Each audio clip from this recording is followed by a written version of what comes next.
What up? What up? What up? Yeah. Come Anime up to the truck. heads. Yeah. Get into it. Yeah. If you go to church, yeah. Get into it. Yeah. Jackie is on her Doja Cat fix right now. But I love that welcome woman. all our anime heads, and if you happen to be an anime head and a NFL fan, draft night is tonight. So It is. hopefully your team does well in the draft. But kind of in honor of draft night, we decided to hold a draft of our own in a sense and select our top three villains for each of us and kind of explain to you why they made our list. And if you would like to participate and tell us why, or if we missed anybody, I suppose, feel free to jump on here, drop them in the comments, and let us know what you think.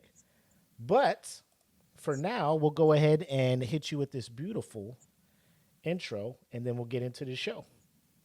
The following is a presentation of the That Feeling Podcast Network, reminding you to always question the answers. Eat the cake. Eat the cake. Eat it. Eat the cake. Yeah. Eat the cake. Eat the cake. Well, alright. I bet you thought you stumbled on another podcast. Of course you're right, but let me tell you about the contrast. It's really different, not an X in front of Comcast. We cover anime today and other times past. Listen and learn in that order, then replay. Be entertained by Mac, Jacci, and EJ. Three hosts doing way more than the most, proving you can pet a lion, but it's all in the approach. Originals and sequels, the newbies and the Ichigos. The world's up in flames to the ones more peaceful. The weapons or the Shuto, manga, Naruto, Monkey D. Luffy, and a lot more that you know. Subscribe, hit the like, give the algorithm life once. We trying to get the same pie that Apple took a bite from. Join the conversation, let us know if you can relate. If not, you still might be forced to eat the cake. Anime, hey, hey, eat the cake. Hey, hey, anime, eat the cake. Anime, eat the cake. Anime, hey, hey, eat the cake. Hey, hey, anime, eat the cake. Anime, eat the cake. Anime. Yes, yes, y'all. Episode 14, Eat the Cake Anime. Obviously, I am the homie Mac, aka your boy, joined always by my homie EJ, and then of course on the book end of that, Jackie. How are you guys doing? How was your time? I know it's been a while between since our last episode, but what you guys been up to? Eric, you go first. Working on the TTRPG for That Feeling Podcast Network. Had a good first run with everybody, and still working on a lot of that stuff. That is true. We're due to go on this Saturday too over on Patreon. So shameless plug. Nox Eterna over there. And then Jackie, a lot of moves on your end. If you don't follow her on, well, actually, I don't think you shared it on your social media, but I don't think so. she's over there controlling Russian fighters trying to shoot. No, I'm playing. Meow. She got a little All my On confidence. the yeah enemy. I am ready now. I feel safer that the Look. kitty cat's made an appearance. yeah. Oh, never mind. Aspidanyats. Whatever they say. Or whatever they do. Yeah. I sat my first mission today, learning how to be a Baron controller. Okay. It's been a while since I sucked that bad at my Aw. job. Oh. 'Cause I had no idea what I was doing, man. They say weird com. And then tomorrow is my first live mission. So, Oh yeah. see how that goes. Yeah. You're ready to go though. Right? You got this. Yeah. Yeah. You'll be fine. It's just gonna be a step in a different direction for a little bit, but then Yeah, dude, it's crazy because they just talk so much on the radio. Like, these nerds literally need to be handheld by, like, a controller and told where to look, what to do. And I'm not used to that. I'm used to, like, freaking, oh no, who'd they pick? Another receiver. I swear to God, Lord. Anyway, I'm sorry. The Panthers pick is in! Lord Willie is Jesus. disappointed. I'm Ops, guessing ops, that the ops normal. This is normal for this time of year for your boy. So so the passing game isn't where you feel like they need the help. no, because our defense was like second to last. No pressure on the Oh, wow. God, quarterback. defense sucks. All of these pass rushers available. I'm thinking we're getting Jalen Walker from Georgia, but never mind. Anyway, happy thoughts, guys. Let's talk about happy stuff. Happy thoughts. Happy thoughts. But yeah, anyways, I be working a lot, and now I'm on the enemy side and learning that, and being a senior enlisted leader. Ooh, So SEL life. yeah, Mm, learning all that. responsibility. Responsibility, big responsibility. Being a grown up. It just sucks. All Other than good. that, Well, yeah, it's it's been a y'all. while. It's been a while, but we're back now. And We like are we back. said, we're talking our top three villains. We'll probably throw that honorable mention in there as well. But as always, if you are listening, if you are watching, we appreciate you guys. Feel free to come through, drop your favorite baddies in the comments, and we'll get to them and talk about them as well. But Absolutely. for now, who would like to start off talking about? I guess this would be their number 3 pick for Number 3. the Oh, villain. Who we got? I say Jackie goes. Ladies first. Show us some evil. I didn't rank them. Well, just pick the one that you would put Yeah. as your third pick. Let's see. I did rank them by pettiness. I'm not gonna lie. Pettiness ranking. I did, man. I realized as I was doing research, I was like, damn, I'm really picking all the like villains that are petty. Uh-huh. Okay. I'll say my number 3 pick is gonna be old dude that I got here behind me, Naraku from Inuyasha. For all my people that may or may not be watching this, that old school, you stay up until either 11 p.m. or 3 o'clock in the morning and Yes. Half asleep. yeah, yeah, all the It's a memories. vibe. But anyways, I'll just do a quick like synopsis about this dude and talk about why I think this man is super petty and why I think he's a huge villain. So if y'all haven't seen Inuyasha, he's just the main villain. There's other villains, but he's the main guy. There's no like other underlying villains. He's the end goal, and by the time the show finishes, like that is like who they go to battle basically. Um, but this dude started off as a human bandit named Onigumo, who was like doing a lot of crazy shit, killing people, stealing things, whatever. And he gets burned super badly, and he ends up getting like saved by this priestess named Kikyo, and he falls in love with her. Right? Go figure. Well, he learns that Kikyo is protecting this thing called the Shikon Jewel that's supposed to grant you any wishes. And he's like, I want that because I want to be super strong and healed so that way I can make Kikyo mine, but also take control of the Shikon Jewel because he's a greedy motherfucker. So Sounds like a solid plan. decides, realizes he's not going to be able to get the Shikon Jewel, so he decides to make a deal with a demon, and he ends up absorbing a bunch of demons into himself, and then, alas, he becomes this guy, Naraku. Okay? Naraku is now like a new being, but he still has like Onigumo's heart, so he still has feelings for Kikyo. So even though he still has feelings for Kikyo, he's like, okay, well, I want my bitch back now. Like, I want the woman that took care of me. Well, he finds out that she's in love with this half demon named Inuyasha. Okay. And he's like, I don't like that. So I'm now going to transform in Inuyasha and pretend to steal the Shikon Jewel and then make her think that he's betraying her. To which then she tries to kill him, or she feels like she's betrayed. And then he then turns around and turns into Kikyo and then decides to betray Inuyasha, which Inuyasha's like, what the hell are you? Who would ever love a half demon? Even though the whole time she's like, I love you the way that you are. So now Inuyasha's pissed. He ends up actually stealing the Shikon Jewel. And then Kikyo, she ends up killing Inuyasha, okay? Fast forward a few hundred years later, is insert the main freaking character, Kagome, love interest that comes after Kikyo.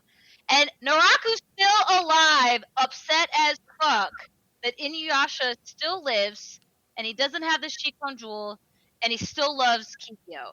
Well, Kagome comes out of nowhere, and she's the reincarnation of Kikyo, so he's like, God damn it, I have to deal with another bitch. Again, that's just like Kikyo, but it's not Kikyo. Because Kikyo's dead.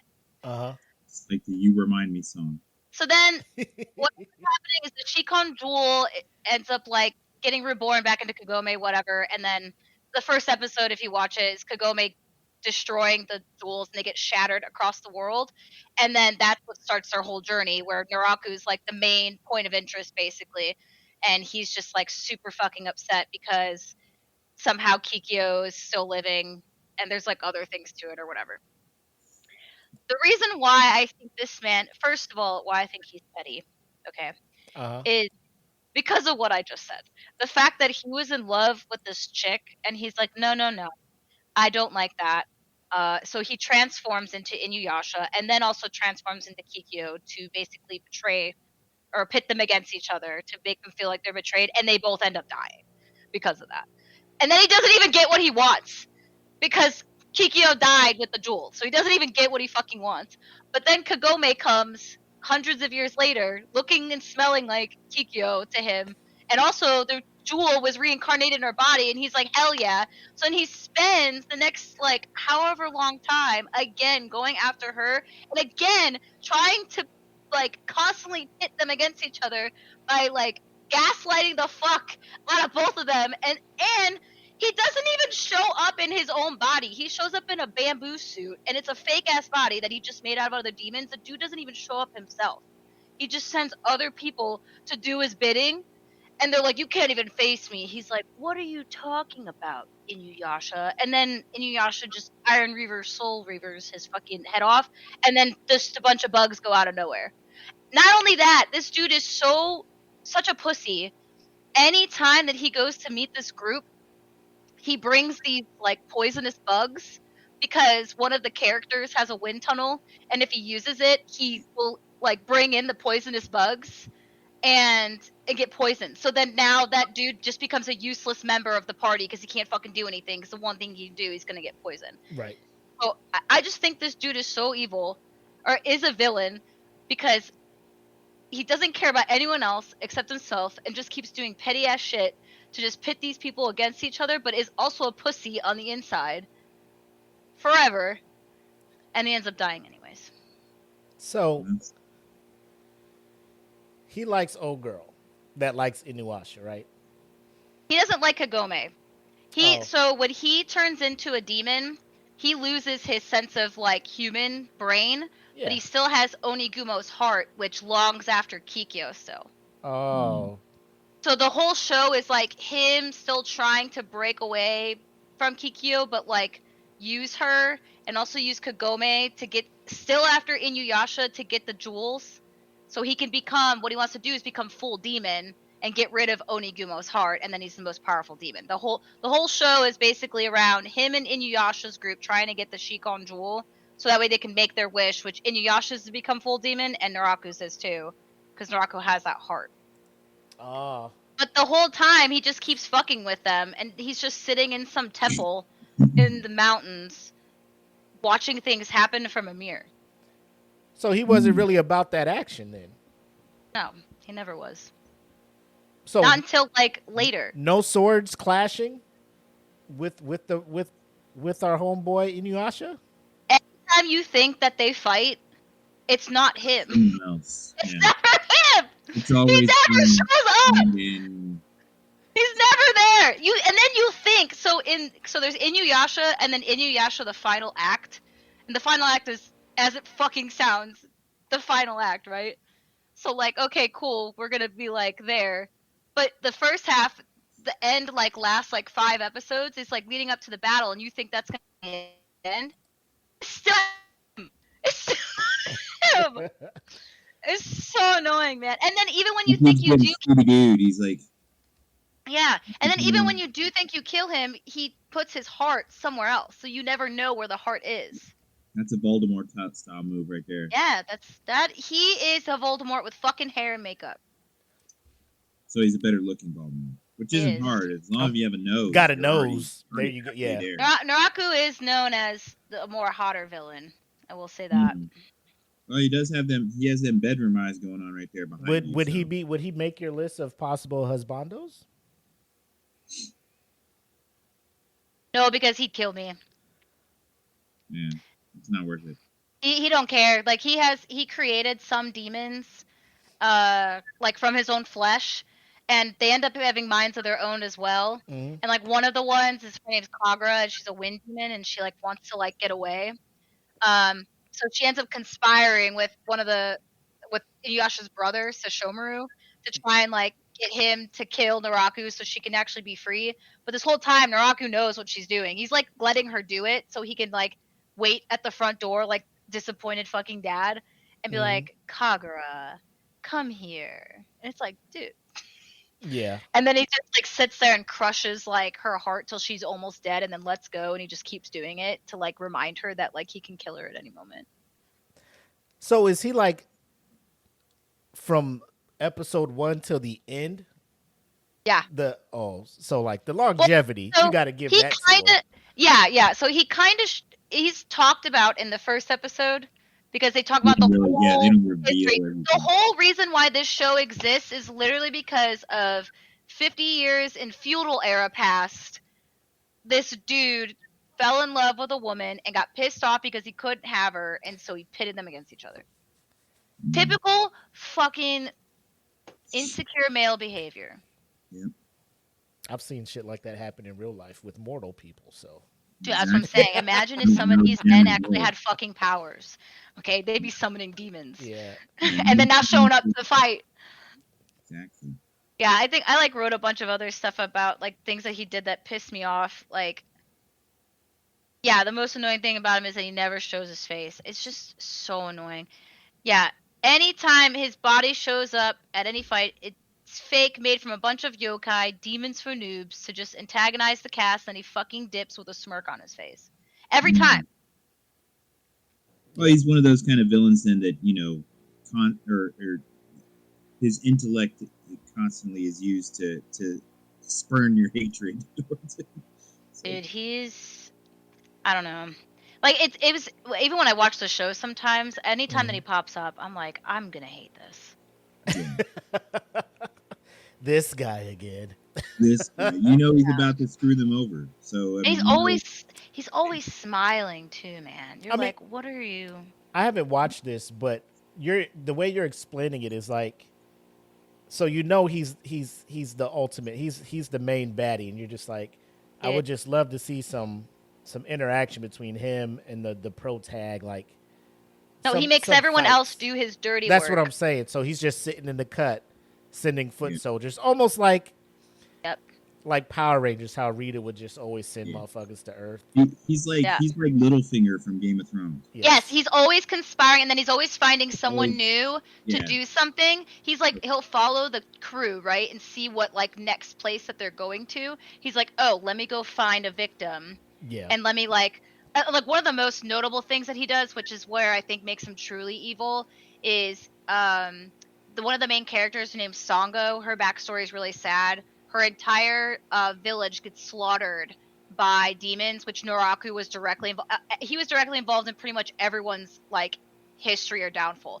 He's in charge of the curse that's on one of the characters of why his entire family will always have a wind tunnel in their hand, which it like increases in size gradually till it like will absorb them to death. Yeah. Songo, he killed her entire village and family, and then when her took control of her brother, made her brother kill her parents, and then also try and kill her. And then her brother died, and then her brother got brought back to life, which he brought him back to life to then manipulate him and control him over and over and over again to make Songo think that he remembers her. But then because what he does is he puts sacred jewel shards in his body to then control him with his power. And he just keeps on doing this to her. So she like thinks that her brother remembers her, and then he's like, nope, just kidding, he's mine. Still mine. Oh, also still mine. And just that's keeps like going. a different type of evil. Yeah. It's Just that- manipulation right yeah. there. It's just It's always like trying to find someone to be like, hey, you hate this person, right? I'll Yeah. do this and you'll get this. But there's still like, he still wins in the end. Something. He's always trying to take over people's bodies. Crazy. Gross. I don't like it. That's a solid pick. And then, like I said, the longevity goes a long way. Inuyasha, I don't know if people are putting it like high up, but it's one of those well-known animes that you got to check out. And I plan to one day. But yeah, like I think you're on point, EJ, with that little finger, that one that's in the back, having other people do all the mess ups as he's just plotting and moving further and further up or closer to his goal. So it's good to hear that he never obtained it, because I'd be super Yeah, I pissed. didn't. Was it satisfying when he was finally defeated? Was it like a good Like, defeat? fuck you. The way the anime kind of ended, they kind of rushed it at the end. So I wasn't very satisfied with the pacing and kind of like where they went with everything. It was kind of like, oh, okay, finally, Yeah. I guess. So Yeah, that happens sometimes. Yeah, when they got to rush to the end, you're Yeah, I wishing think the person got dragged by horses, and then yeah, I read the mangas way better, which I started reading the manga, so we'll see how that goes. But yeah, he's a petty human, man. He's just insecure and in love. Just wanted to be loved. what you do for love of gems and demons. I will say, before you get to yours, EJ, party foul on me. Oh yeah, what the heck? We didn't do our shot here. Super bad on me. Ooh, the Mountain Dew shot. Love it. Love it. I gotta get like an anime I know. I need it. shot glass. I do. Cheers. Cheers. What are you guys drinking tonight? What do we got here? What do we got? Little Crown Vanilla. It's a school night, so you know. Crown Vanilla. Yeah, I got Crown Vanilla. just a White Claw. White Claw came out with, I don't know how new this is, but it said new at the store. It's like a tropical surf, like Surf is the brand. So it's more like tropical stuff. Like pineapple kind of stuff. This one is Pomelo Smash. No description of the flavor, just Pomelos. I just thought that was a place in California. It's not bad. that's a tree in South Carolina, a palmetto And then I tree. just, gotta have tequila on the side because that's the only thing. Some Honestly, like as I've grown older, I think that's the only thing I can really take shots of anymore is silver tequila. That is That'd really be good. wild. I went the other direction. The Yes. older I got, I was like, later, Jose. We can't chill anymore. Yeah, bro. Well, I can take shots of whiskey, but that you're not supposed to do that. Like you're supposed to sip on it. I don't want to do that. Right. If I'm taking shots of whiskey, I'm trying to be like I'm 22 again, and I'm not trying to live that route. Well, it's really 25. I'm trying to be 25 again, and I'm not trying to be 25 anymore. Yeah, we're just aging different, Jackie. Because like the further I got from my 20s, the more tequila affected my body. Oh yeah. Negatively. And then whiskey was just like, I got you, baby. Come sit over here with us old folks. I'm just like, yes, thank you. Let me warm your esophagus for Yes, you. whoa, Give you a nice chill. hug. Pause. Jackie. Anyways. All right, EJ, what you got? Who's baddie number three for My you? number 3 is going to be Lord Ostrom, the Black Knight from Record of Lotus Wars. Yeah, I'm excited for his picks because I actually don't know any of them. So Lord Ostrom, he was probably one of my first anime fantasy style bad guys that I mean, he's just the one that I measure most fantasy style anime by. Now he's called the Black Knight in Lotus Wars or the Record of Lotus Wars. He starts off as the right hand man, and from the get go, you could tell just by his presence and the way that everyone acts around him, as far as the bad guys and the good guys, that this man knows his shit. Okay, like him walking in just makes people back the fuck up. So, he doesn't even have to draw a weapon. It's just his presence. So it reminded me as a teenager watching this of like Vader when Darth Vader comes in. Darth Vader comes in, everyone's like, they're assholes. Or, oh, it's Vader. Ostrom kind of projects the same thing, but without the fanfare. Like, he doesn't talk much or anything in the beginning. He's the right hand to Emperor Beld, who's like the big bad guy in the very beginning of this series. Mm-hmm. So you don't see much except for you're like, well, there's got to be a reason the big bad guy trusts this guy. So when the battles come, you see that he seems like he's very at home in the battle, and when he does come to fighting, it's like a precision deal because you got your group of heroes watching as the battle unfolds, and the first time you see Ostrom actually take offensive action is this huge siege on a castle where they're leading this army of monsters. Okay, and the monsters are tearing apart these human soldiers, and you're just like, wow, these guys are terrible. But then the captain of the guard of the humans, and he's kind of like the one that befriended the heroes. He's like going out there and he's doing pretty good. So everyone's like, oh shit, this guy knows his stuff. Ostrom takes that dude out with one hit, dude, and it's like one of those those old samurai deals where it's like the sword comes out and then it's back and the dude's like dead. I was like, damn, dude, and he doesn't. It's like no big deal, This whole big battle's going on and fire shit, and he's just like, killed him. All right, so it's like then he's just standing on top of the castle, just looking out, and it's like the good guys have to escape this siege, and they're getting away. And Ostrom's just standing there. He can't see their asses because it's like the middle of the night. Right. And they're off. But he's just standing there, and it just gives that perception of like, this motherfucker's watching them leave. He's just like staring at them as they go, And the main good guy, who's Parn, which is like the worst fighter ever in the beginning of the story. And he's looking up at Ostrom because he idolized that captain who just got smoked. And he's kind of like, oh, I'm going to get him back. Ostrom's just, like that. He's like, these fools aren't on my level. They can be badasses if they want. They aren't on my level. So as the story progresses, Ostrom starts stepping up in the game. All these monsters and everything nearby him, they all show a sense of reverence for him. Like, they know. They don't want to mess with him. A bigger battle happens later, and eventually Lord Ostrom becomes the top of the enemy. Okay, and I was really torn with him as a bad guy because in the thing you like him at the same time. It's like he's not a black and white bad guy so much as, hey, he's just on the opposite side than these guys. You know what I mean? And as it goes on, he's kind of like how you kind of end up rooting for someone like Magneto. You're like, oh, Magneto's dope, man. I root for him. It's the same kind of thing.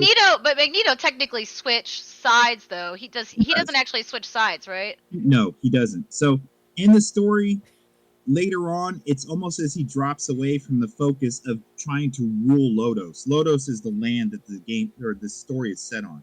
Yeah. Okay. So in the very end, he decides that is not as important to him as the life of this one dark elf female that he kind of grows fond of. Ooh, see?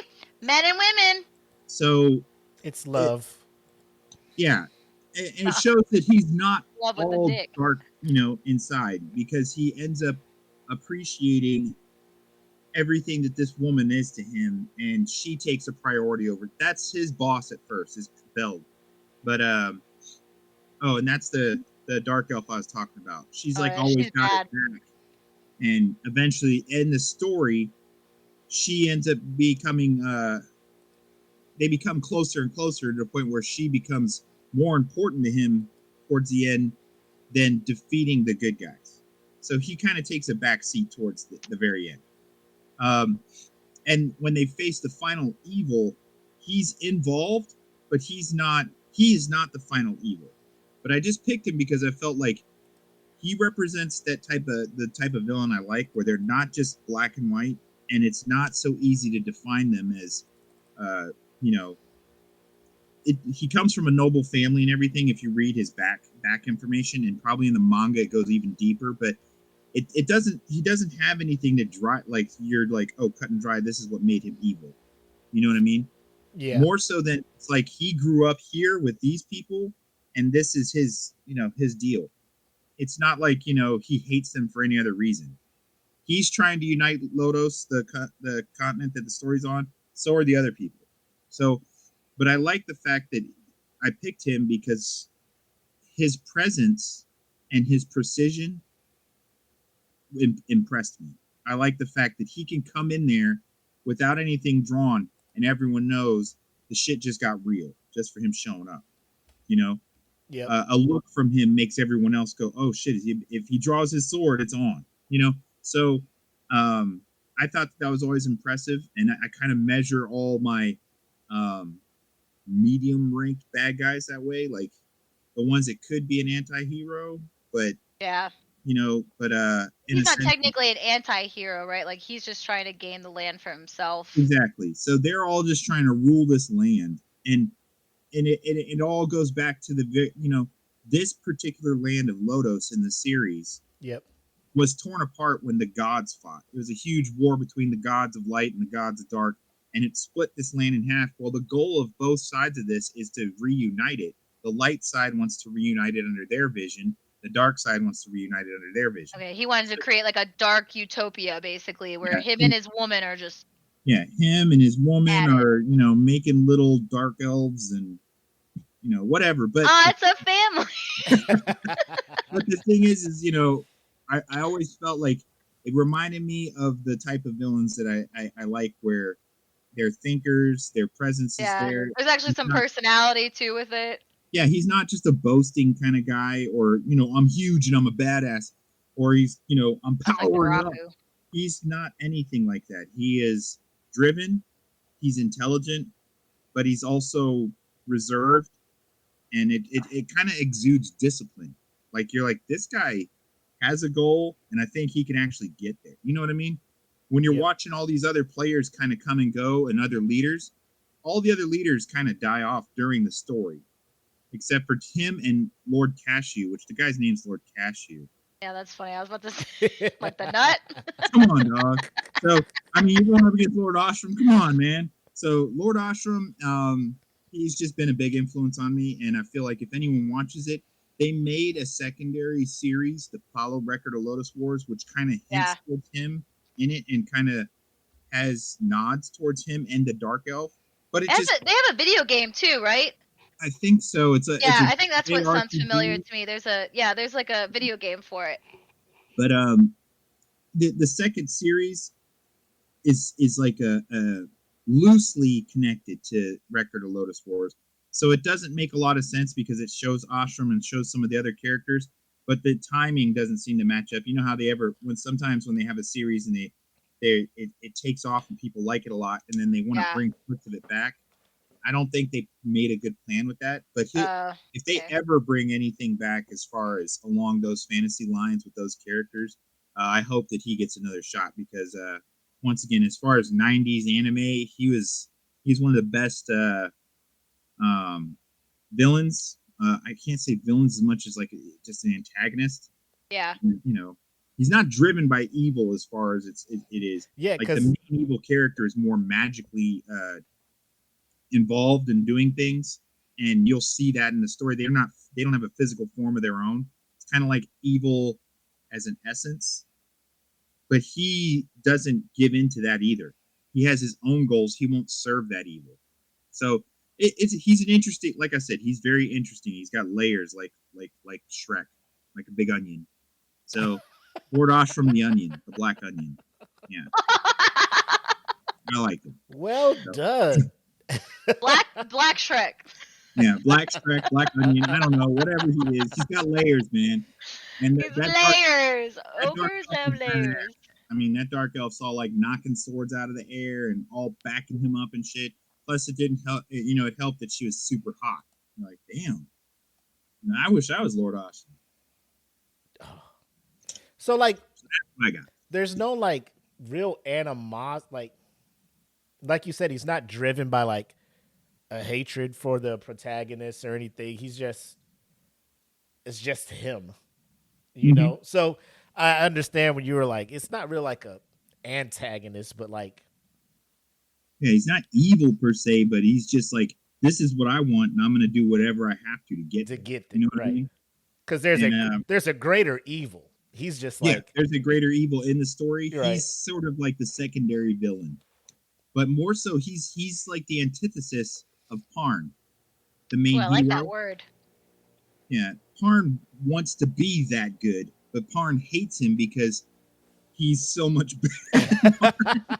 It's like, I mean, later on they do clash, but I mean, it just even shows you later in the story that Parn is still not on his level. That shit comes to the end of the. You're like, yo, you're good, but you're not as good as you're better. You're not. I've never heard of antithesis. That was Yeah, Antithesis. antithesis Yeah. is like a nemesis, like your total opposite of yeah. you and the representation of. Interesting. Yeah. So anyway, that is my second pick or my first pick. What do you got, Willie? So like the three that I picked, I'm just like, these are pretty heavy hitting Yeah. villains in their respected anime. And the commonality between them, the similarities between them is they are so intelligent, so 10 steps ahead of the protagonist. It's ridiculous. It's almost like a superpower they got, how smart they are, and their thirst for knowledge and the next level of power. Not like a level of power because they're so weak and they just need to be stronger, but because they just where they're at now, even though they know they're superior than everybody, they want to be more superior. You know, Thirst for power what's is the just next highest insane. being I can be? So Yeah. I was trying to rack and stack them. I guess this choice was the easiest of the three. So my third villain on my list is Sasuke Aizen from Bleach. And if you know anything about Bleach, you know when you hear that name, most people will say he is broken, right?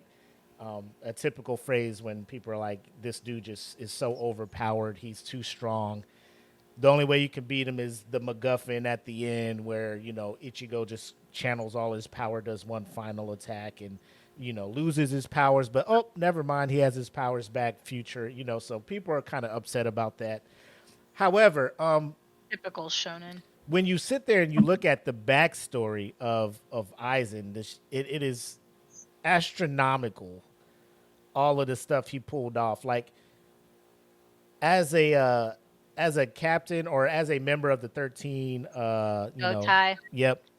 squads that protect the Soul Society, for whatever reason he put this plan into action to where he was a member of, I believe, the 5th squad, and at the time there was a captain on it and he wanted that captain removed so he can take over the squad. So he framed him in order to get him exiled to the real world. And then Sosuke, or Aizen took his place there. Then he started manipulating other things. And sorry if this spoils anything from the first Bleach that came out in early 2000s, but if you haven't watched it by now, I don't know what to tell you, right? The main character, Ichigo, apparently his father is a soul reaper or, a Shinigami. His mother was a Quincy, and Aizen created a situation to where those two would meet, and then they would fall in love and end up having Ichigo. And the whole time Ichigo was a kid growing up, Aizen was monitoring the whole time. So as we're watching the anime, I'm getting so spoiled right now. Oh, I'm sorry. It's okay. As soon as you said that you were picking Sosuke, I was like, I just no, suck it up. this is all stuff from like the manga or whatnot. Like the anime doesn't get into that level, but Yeah. you're watching it. Doesn't And he is. Because I remember the anime talks about his dad, and then there's something about his mom. Yep. Oh, actually, his mom being Quincy was before. No, that was still early. I think I do remember that. Because you But remember, I don't remember him orchestrating that. I don't think I remember that being Kingfisher, right? The one that killed his mom. Yes. That's why he was, because like she had the Quincy. Yep. Okay, I do remember this. Okay, Yep. I'm not getting spoiled. So yep. So his mom passed. But like Eisen was just monitoring because Eisen knew sooner or later he was going to play a part in this whole thing. And this is like 23D chess. And we're playing fucking shoots and ladders at this point. Yeah. I mean, he's planning shit before the guys even born. That's what I'm saying. Like, I'm going to make you guys have a kid, and this kid is going to do this and this and this. Like, he's seeing second, third, fourth order effects. Yeah. And people are still living in the present, right? So not only is he manipulating things in the world of the living, he has, things going on in Soul Society. He's playing when you see a picture of him before he goes full, like his transition to evil, he's wearing these glasses. He has like the nerd haircut. He's super kind to everybody. His lieutenant, who is like just enamored with him because he's so nice, so knowledgeable. And what was her name? Hinamori. Momo is what that. Momo Hinamori. Momo. So he does all of this stuff. Things are happening in the real world with Ichigo and what's the? I want to say Ishida. That's the Quincy and Renji and Rukia. All that stuff's going on over there. Meanwhile, he's back here prepping everybody for the biggest oop to oop. His sword, or his Zanpakuto, has the ability. So it's called like the innate ability of everybody's sword. Is the what is it? Shinkai? I believe that's the thing before it gets to Bandcamp. It just is like a mirage, basically. Yep. So it's total hallucination, right? So he can make you see something and sense everything, and it just be totally fake. So one day they're waking up and they see his body impaled on a building, and everybody's like, who killed Eisen? And like for the longest, people are like, Eisen's dead. They have a whole funeral and everything. All of this to say, for whatever reason, the people that he wanted framed are framed, right? Because you got old buddy who runs the what did he keep calling him? The guy in the hat. Fucking Kisuke Urahara, yep. So he frames him to get him taken away because he knows Kisuke is smart and Kisuke would figure this shit out, right? So he gets him sent to the real world and he plans all of this stuff. This whole execution of Rukia, because they feel Rukia has betrayed the law of Shinigami by giving her powers to Ichigo in the first episode. They're like, you gotta go. He knows that the only way to kill a Shinigami is this whole thing where this super ultra mega hot firebird, the ultimate source of power, is going to come out and tear her apart.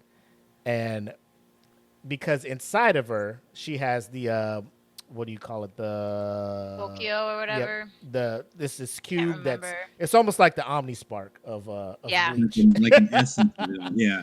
And he needs that for the next phase of his plan. So the way he keeps manipulating people, he's turning Rukia and her big brother, Byakuya, against each other. And Byakuya is just like, the law is the law. I know you're my sister, but you broke it. You got to die. And she's crying. Renji's upset. Like, how are you doing this to your sister? I'm going to fight you. Yeah. He fucks it like and then you think Byakuya is like this evil person, but he's not. And it's so this whole civil war is going on in the Soul Society. And he's just like in the background because they think he's dead. He's just hiding. So this all happens. Ichigo comes and saves Rukia, learns his Bankai, does all of this stuff, fights Byakuya, does all of this. And everybody's like, all right, well, shit's cool now. And then Aizen shows up. And they're like, what the fuck is going on here? And Aizen's just like, that's cool. I'll take this.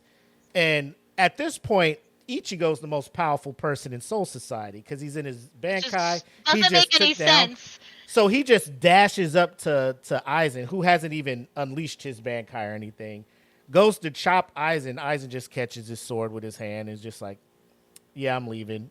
Oh, and I'm taking these two captains with me because they was rolling with me the whole time. And you're just like, what is happening, right? And that's like phase one.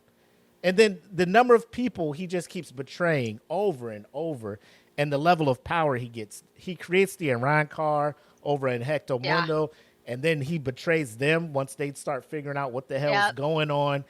They're trying to attack him, like the court guard captains, lieutenants, Rancor, Everybody is after Vizards, this man. Vizards, like they all come together to fight this man, and he takes them out. No worries. Like they're using Bankai, Shinkai. And he's like, I'm not even using Bankai. I'm just using the regular. Like I took my sword out the sheath, and it's over. The minute his sword comes out, game over. You're hypnotized. You don't know what's real, what's not. They're fighting him in their mind, and they're stabbing each other, and he's just watching it from afar. Like they're thinking they're killing Aizen, and then they come down. They're like bleeding and stuff, falling out the sky. He's just sitting there like, it's pathetic. And like I said, it gets to the point where Ichigo has to like obtain this superhuman power, takes him away. It's a dope beginning to the fight because he like face palms Aizen and takes him away. But I think that the awesome thing is like the fact they know they can't kill him, they have to seal him away. Like he's that strong, they can't kill him. They Like seal him Gojo. away. Yeah. So they seal him away, and he does make a reappearance in Thousand Year Blood War, which is super dope when you see him again. They respect how strong he is to the point where like we're getting our ass kicked. Hey, Aizen, you want to come help us out real quick? But we're going to keep you chained up in this chair because we can't trust you. That's how powerful Aizen is. So the manipulation, the intelligence, and his whole thing was like, there's another form higher than Soul Reaper. And then he creates the Arankar. He's like, there's another form higher than that. I'm going to be the ultimate being. And it's that thirst of just wanting to just achieve the highest level of existence that keeps motivating him. So he's not inherently evil. He's just fucking curious to the point where he's willing to just ruin everybody else to get to where he wants. And I mean, you have to, the level of patience and planning. And I mean, he was smart about it to where he never had to go against like them until he's ready to reveal that. You know, like you said, he had them hitting against each other on minor things just enough to break it up to where they weren't unified enough to be ready for when he was gonna reveal his ultimate, plan. Yeah. They were still, I mean, they were still in the middle of their own conflict. So I mean, that was all played by him. So it does show the level of planning and stuff is like is super impressive. Yeah, it is. He's up there, and you'll look at any top, like if you YouTube like top anime villains, like he's on everybody's list. Yeah. Like probably not number one, but top 10. He's top Somebody's 10, talking about Aizen, 100%. Somebody's talking about Aizen. All right, Jackie, who's number 2 for you? All right. Number 2 for me is going to be Madara. Okay, so for those that have watched Naruto Shippuden, know exactly who I'm talking about. And I'll give, again, a little bit of background on this guy and like why I chose him. But one thing that's interesting, and I forgot about it until I actually started doing research, is Madara's actually not referenced. And I don't know if he is in the manga, but he's not referenced at all in the first part of Naruto. So you don't even realize that this dude has been like day one villain since back in the day until Naruto Shippuden comes out, and it's like episode 1. That's the first time that the dude's ever mentioned. Yeah. So episode 1 of Shippuden is when they finally see Sasuke after like a really long time, and Sasuke is exuding this like type of chakra, and the nine-tailed fox Kurama inside of Naruto is like, I've seen this chakra before. It looks like Madara's. And Naruto's like, who's that? Like, he's just like, doesn't know, because he's not really talked about. So a little bit of background from Madara. So Madara, back long time ago, before Konoha was even like created, which is the Leaf Village that most of our main characters come from in Naruto. He actually founded the village alongside what's known as the Senji clan, which includes the first and the second Hokage. But him and the first Hokage were best friends, and just like how I feel like most villains may or may not start off with, besides Naraku, who's always just a bad fucking seed. he had a vision for peace. He wanted to, him and his best friend, Hashirama, wanted to create a village where there was like no death, no ninjas fighting each other, just have a village that was just peaceful and was like super great. But the problem is the Uchihas had a rivalry with the Senji clan, and a lot of the shinobi world wars, if you will, that were created were literally because of some of their fighting that happened between the Uchihas and the Senji. So like even though they were best friends, their clans like did not get along well. So it was really tough. But the Uchihas were feared because of their Sharingan, which is very eye power, if you will, that they develop from usually very traumatic or extreme events. And Madara, even before he got the Sharingan, was just bodying people, especially on the Senji clan. It was like the second Shinobi War, I think it was, or first Shinobi War. It was the first Shinobi War between Senjis and the Uchihas, and Madara was just fucking killing people, man. But that was also the start of like Madara's villain story, if you will. So Madara started growing up and realizing like peace was not happening. People just continuously like shunned his clan, said we don't care regardless of like how nice you guys are, what you're capable of. And even like his best friend's brother, who became the second Hokage, was also wary of them. So they like purposely put them in like charge of security of the village, so they were the police force, just to kind of keep an eye on them. Some people say that like maybe he did that in a way to help them, because by them being the police force might make them look better to the village. So there's some like conversations about maybe the second Hokage was actually, even though he's wary, like was actually good. Either way. But Madara ended up losing his brother Izuna by Tobirama, which is his best friend's brother.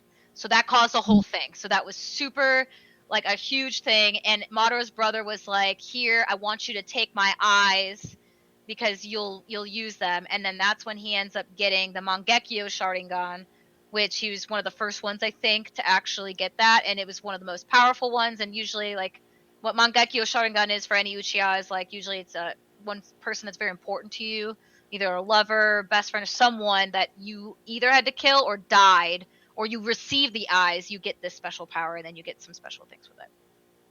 Well, now Madara's pissed, right? So now this happens, he just sees all this shit happening, and then he wants to be Hokage. The village is like, absolutely not, we don't trust you, you cannot be Hokage. He's like, fuck this, I'm out. And he deserts the village, which causes a huge thing. And then, because he's so pissed off, he just keeps coming back and, like, picking fights with the village, which causes him to have to like fight his two friends, really his best friend, which then leads into one of the most ultimate fights between him and the first Hokage, where he ends up killing the first Hokage. And while a lot of people don't realize in Naruto, there's two statues, which is very prominent from like one of the battles, that is Hashirama and Madara. They don't really explain that, I don't think, until Shippuden. But you see them before Shippuden, right? You don't know. Like, you see the statues, but they don't. They don't explain it though. They don't say it, so you don't know that Madara exists, which is crazy because it was tied into prior to. I mean, it was present. So I mean. Yes. So I say all this, right? So Madara then goes and he gets in this fight. Hashirama dies. What everyone thinks is that Madara also dies. Okay, but he doesn't. Okay, instead this dude goes into hiding. All right. And then that's when he starts planning and he starts manipulating. So Madara ends up discovering some tablet, which I'm going to go into my honorable mention later of why this tablet's important, so just remember the tablet. But he discovers a tablet saying there's this thing called an infinite Tsukiyomi, and that's the only way that everyone will find peace. So now Madara is obsessed with this new idea of peace, but it means that everyone has to enter into this new world where basically, like, they have no lives. A lot of people are going to have to die, and a lot of people have to be sacrificed in order to achieve this, like, ultimate goal that he has, which is just this infinite Tsukiyomi. There's a lot that goes into it. So the first step that he realizes he needs to do is he starts manipulating the fuck out of Obito Uchiha. Okay, which starts everything and affects every person in the show.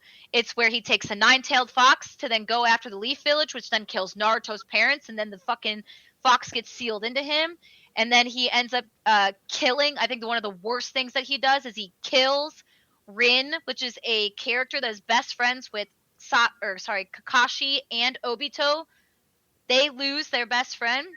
Kakashi's journey starts, and Obito's lost, and that's how Madara is able to manipulate him. He finds him. He's like, "Come with me, son. I'm going to show you the right way about what we're going to do and how we're going to fix all this," which directly starts influencing the Akatsuki, and the Akatsuki are a huge thing in the Shippuden realm, to start gathering all of the freaking tailed beasts that are in all these different hosts, so that way he can create this infinite Tsukiyomi. But the whole time that this is leading up, Madara is manipulating Obito to do all these things. Obito picks up a new persona known as Toby. No one knows this. Everyone also thinks that Obito's dead. Madara's chilling in this tree trunk until he dies a happy, peaceful death at the ripe age of fucking 95. Like, nothing's wrong. He's just like, alright, I'm gonna die now, but I'm gonna be back.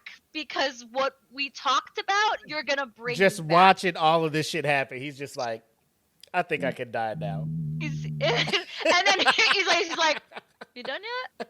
Nope. And okay, I'm ready.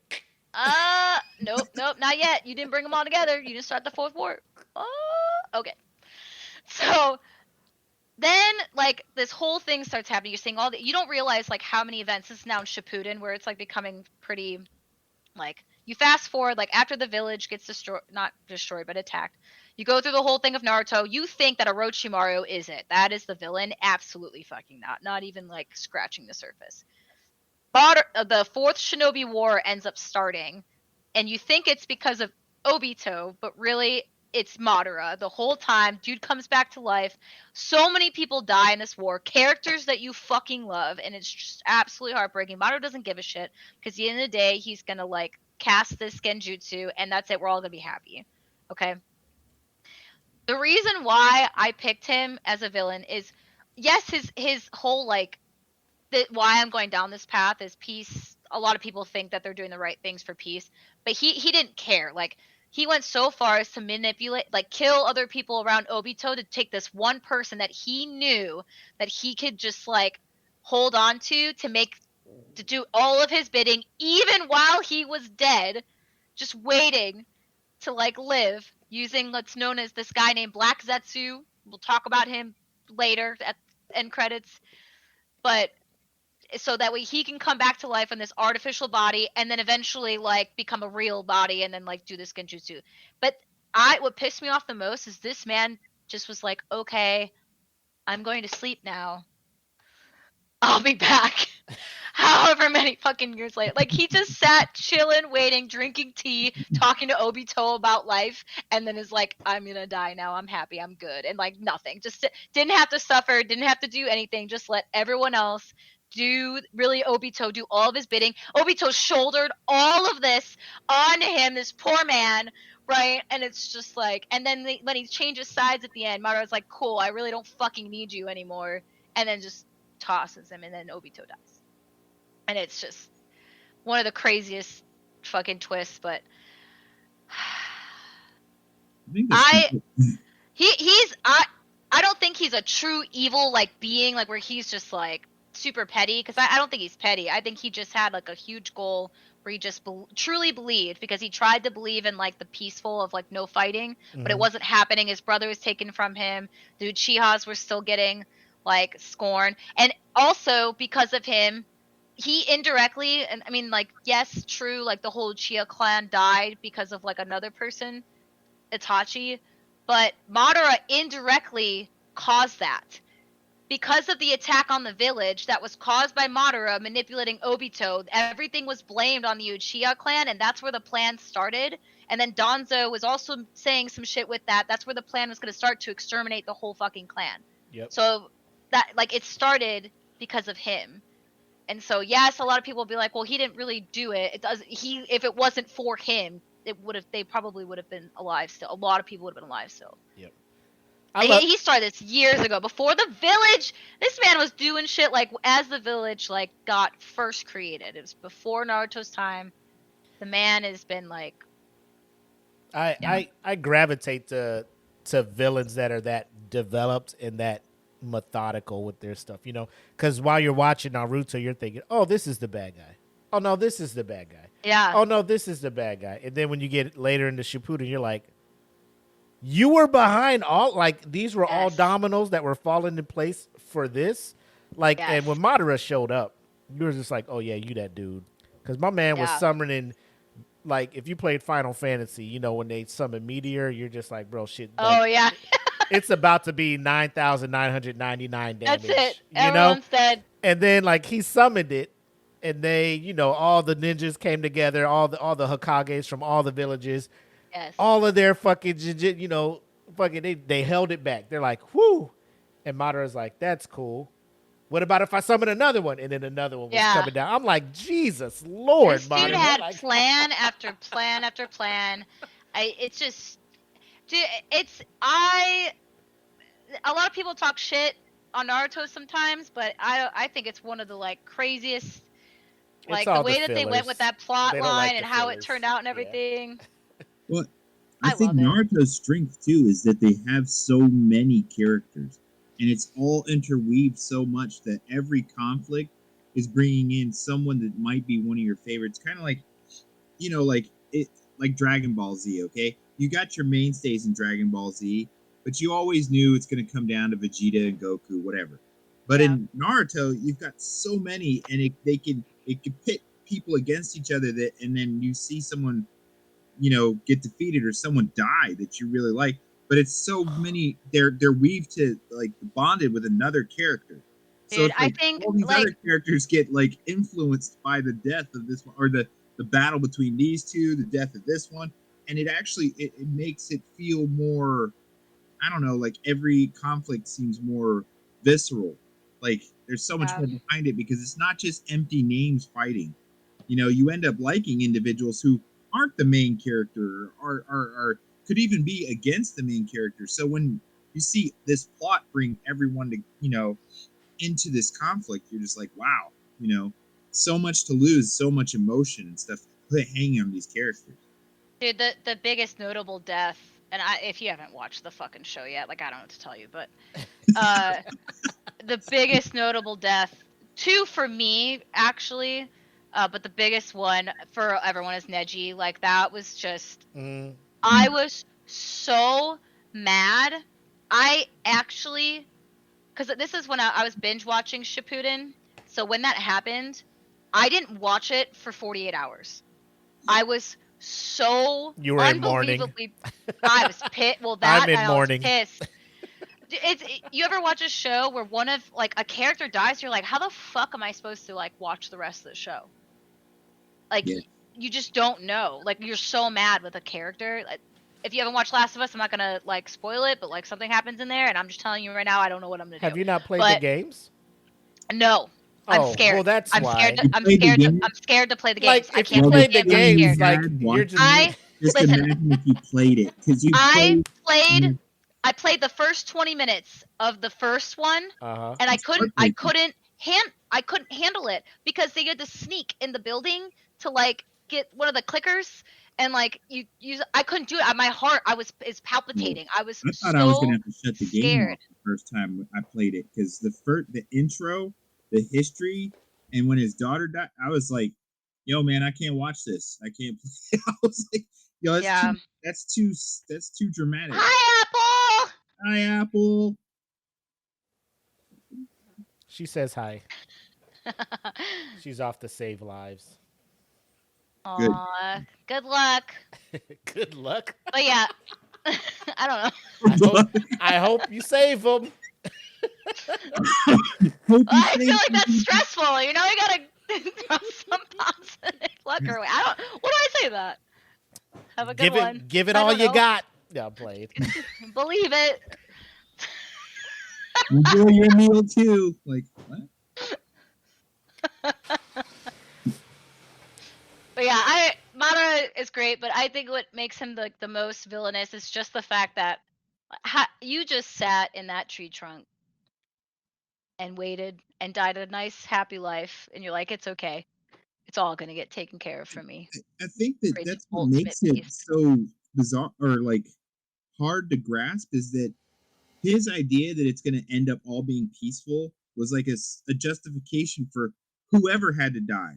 It didn't phase Yeah. him because He didn't care. He was going to his do whatever he had ideology to is like, do. Didn't matter yeah. who it was. Didn't So matter that because at the end of the day, those sacrifices were minuscule compared to the greater like plan. yeah, it's like you can so compartmentalize the deaths of all these individuals you've known for your entire life, as long as it feeds into your ideology, your dream of this peaceful end. Yeah. So it's like that's pretty wicked, man. Yeah. And like to Willie's point too, he talks about what he found that was similar with all of his. I found out what's similar in mine for my villains is they are like just professional gaslighters, dude. They fucking love the gaslighting life, man, and they're really good at it. Until they're not. That emotional manipulation, because like you said, Yeah. with Obito and Kakashi and Yeah. bro, just dragging that down to where you thought, like, when Obito Yeah. shows up with the mask, you're like, oh, he's the bad guy. Yeah. And then he does the jujitsu to reanimate fucking Madara, and you're like, this is Madara.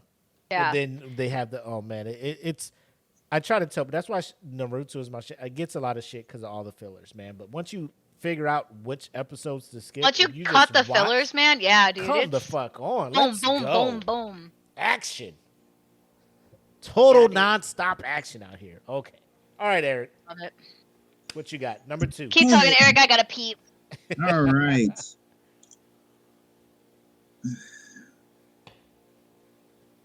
Should I wait? Nah, it's No, cool. go ahead. Go ahead. Yeah, you're on. Okay. Oh, So, my next villain is Tetsuo from Akira.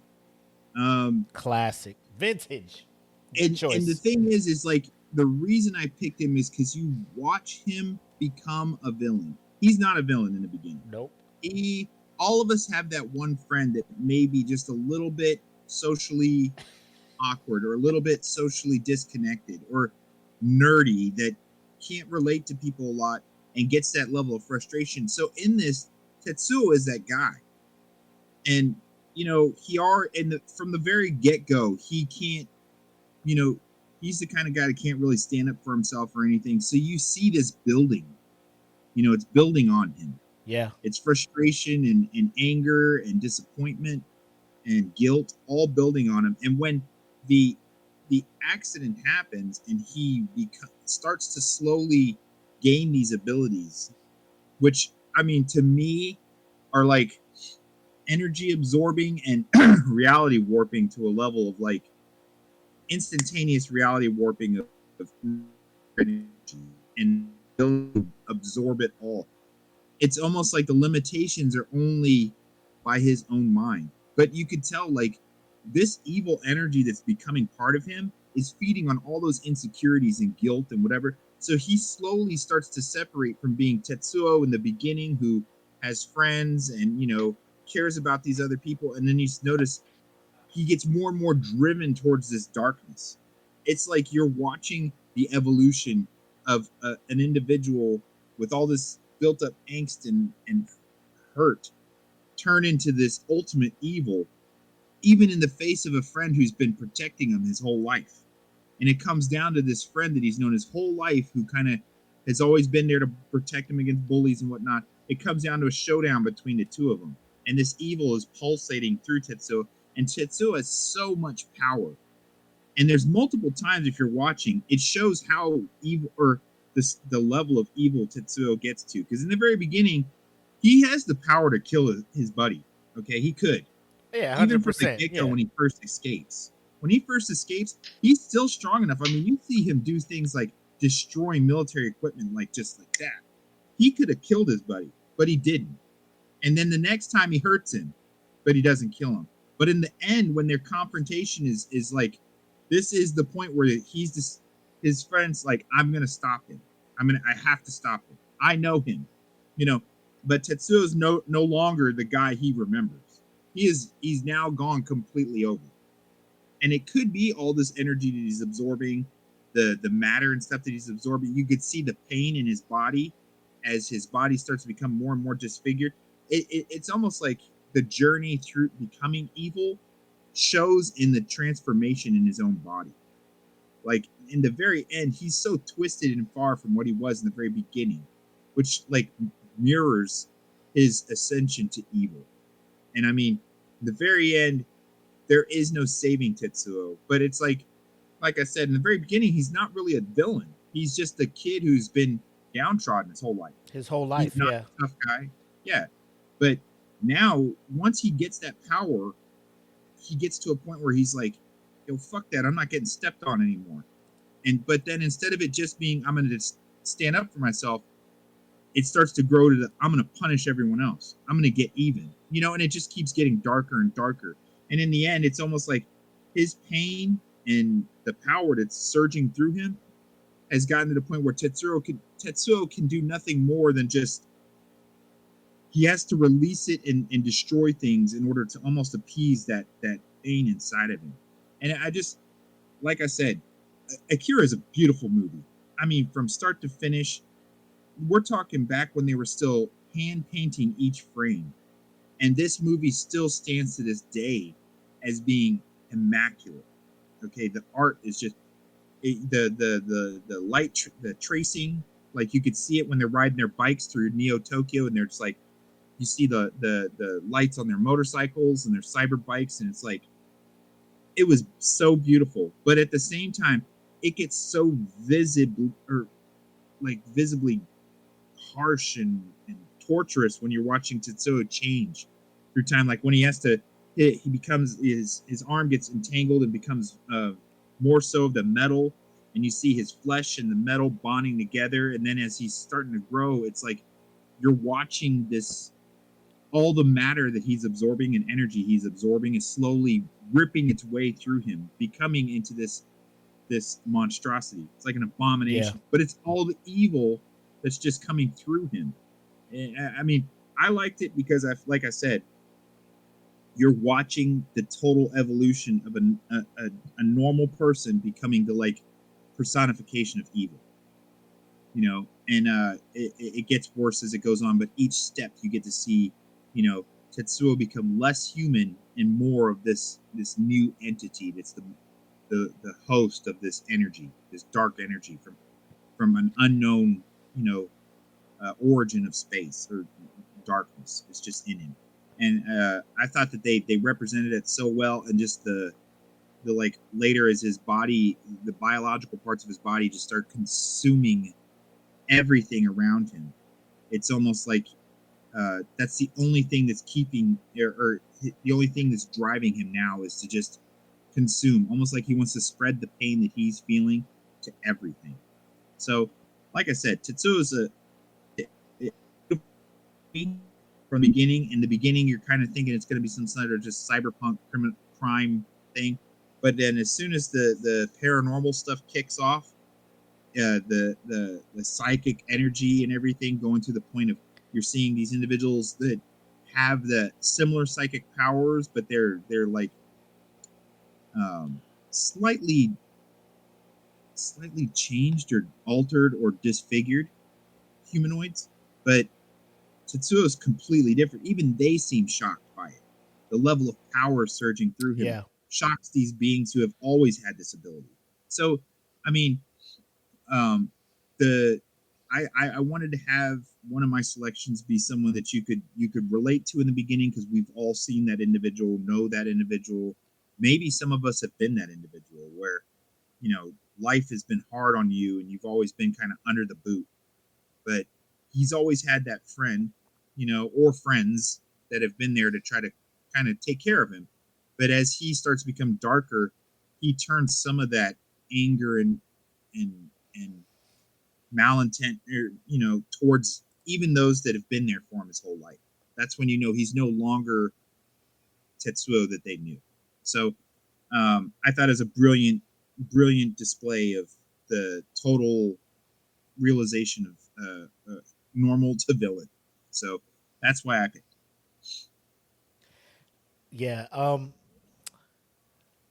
that's a good pick by you. And looking at him in the movie, he was just, you're looking at the crew he's rolling with, like he was looked at like the runt. You know what I'm saying? Of the group, you know. Yeah. His whole life kind of just looked down upon, you know, he rolled with, you know, the group and everything, but you can kind of see now that he has this power, he's just like almost, I don't want to say Napoleon complex, but like all my life this is how I was treated. Now I'm gonna show you. But then when he starts losing control of it and knowing that it's taking over him and he can't do anything about it, you start feeling for him because you know he doesn't want it to get to the point of where it's getting to, but he can't control it at that point. So it's like when you're watching the movie, and if you haven't seen it, Akira yet, like this, it's, I think you could, any streaming thing at this point, you could just check it out, rent it for like $2, watch it, whatever.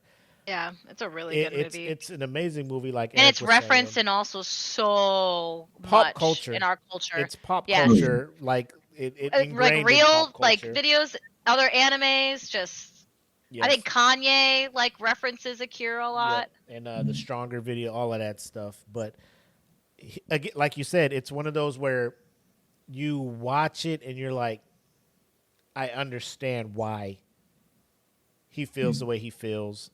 I understand, hey, you got a taste of this power. Now people can't look down on you anymore. And you could tell, like, Yeah. the minute he put that cape on, it's like, now I'm in charge. Now I can call the shots. The first time in his life, I can call the shots. I can tell you guys what's up, you know? Because somebody who's been downtrodden his whole life, you give him this little bit of power. Like, what do you expect him to do? Like, there's people in life that just feel like they're just the middleman, the low guy, the stepping stone for people being in CEO positions and people getting promoted off the work you do.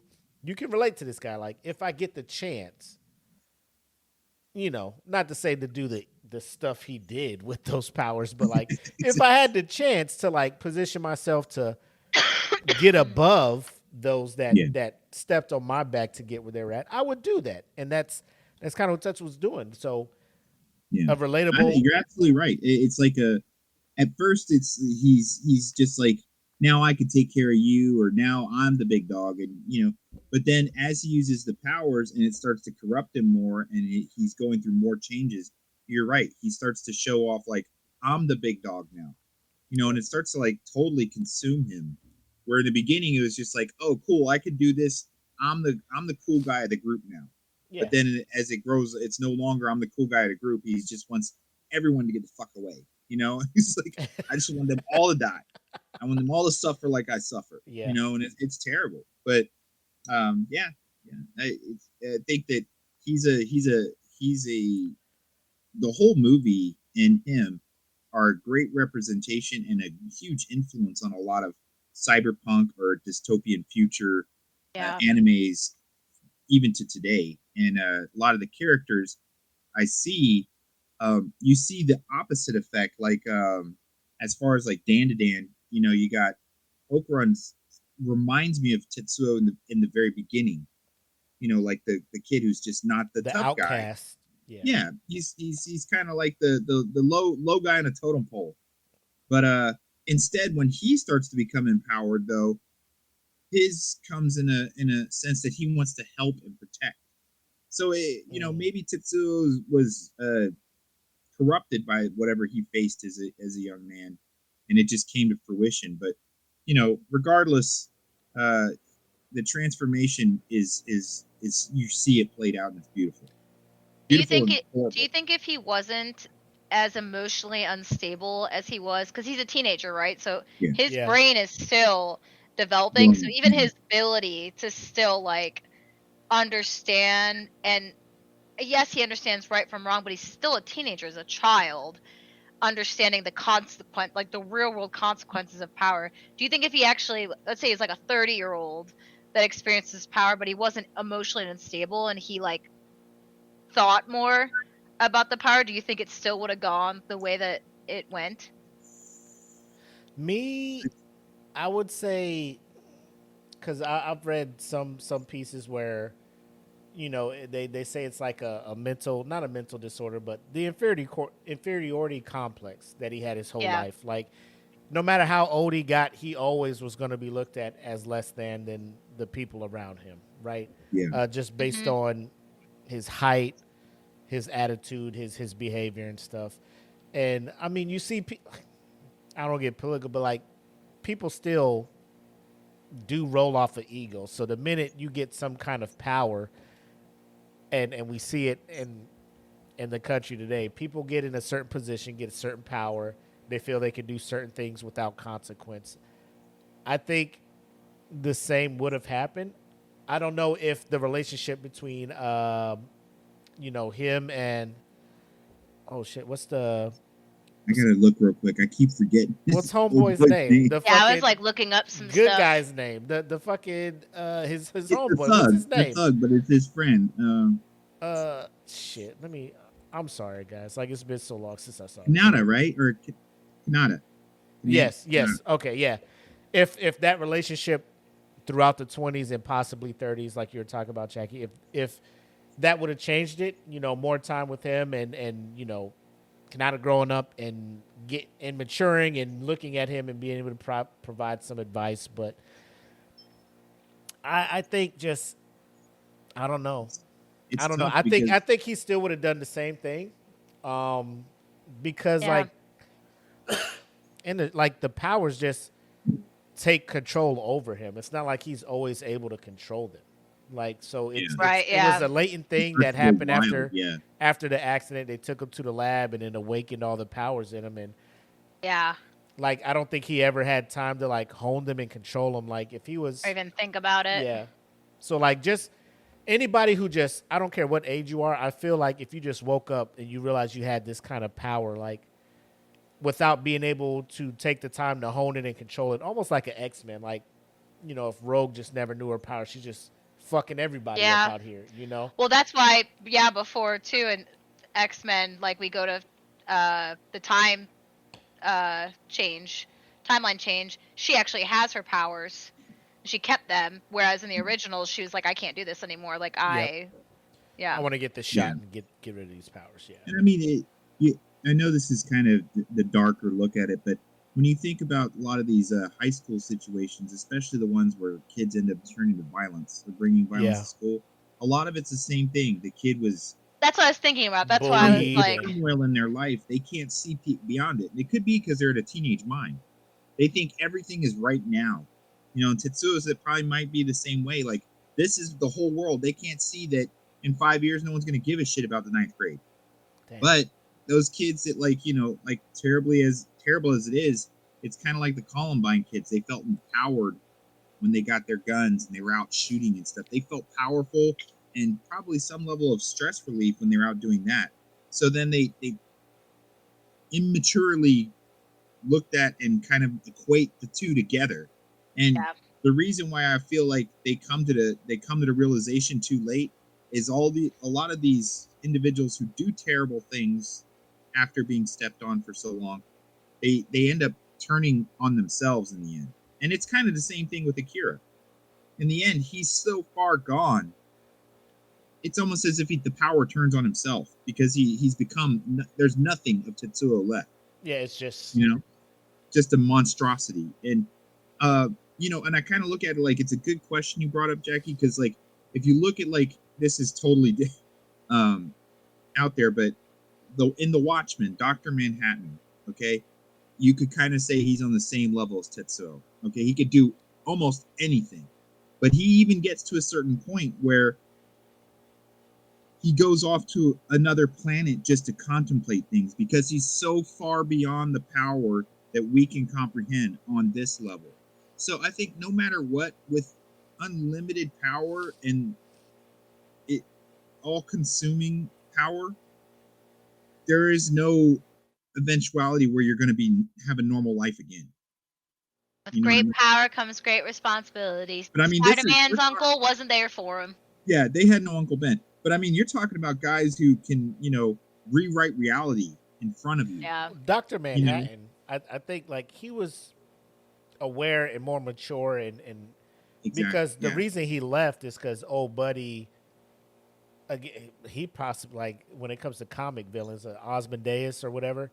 Yeah, he's supposed to be super intelligent. He threw like he gave radiation poisoning to people that were around Dr. Manhattan to make Dr. Manhattan feel like he was causing it. So that's why he went to Mars. Like he was like, how do I get this smart dude away from here so I can do my plan? Oh, bloop, bloop, bloop. And Dr. Man's like, I don't want to kill people. I'm out of here. So that maturity level of like, I don't want to kill people. I'm going to go to Mars and do my shit. He had a much better grasp on it. Of but his still, powers, when he's there, his grip on reality, though, starts to slip because he's capable of creating his own universe in his mind. And he has the power to do it so, that like no one else has. Like he lost his connection even to his wife. Yeah. You know, because he is capable of being with her and not being with her at the same time.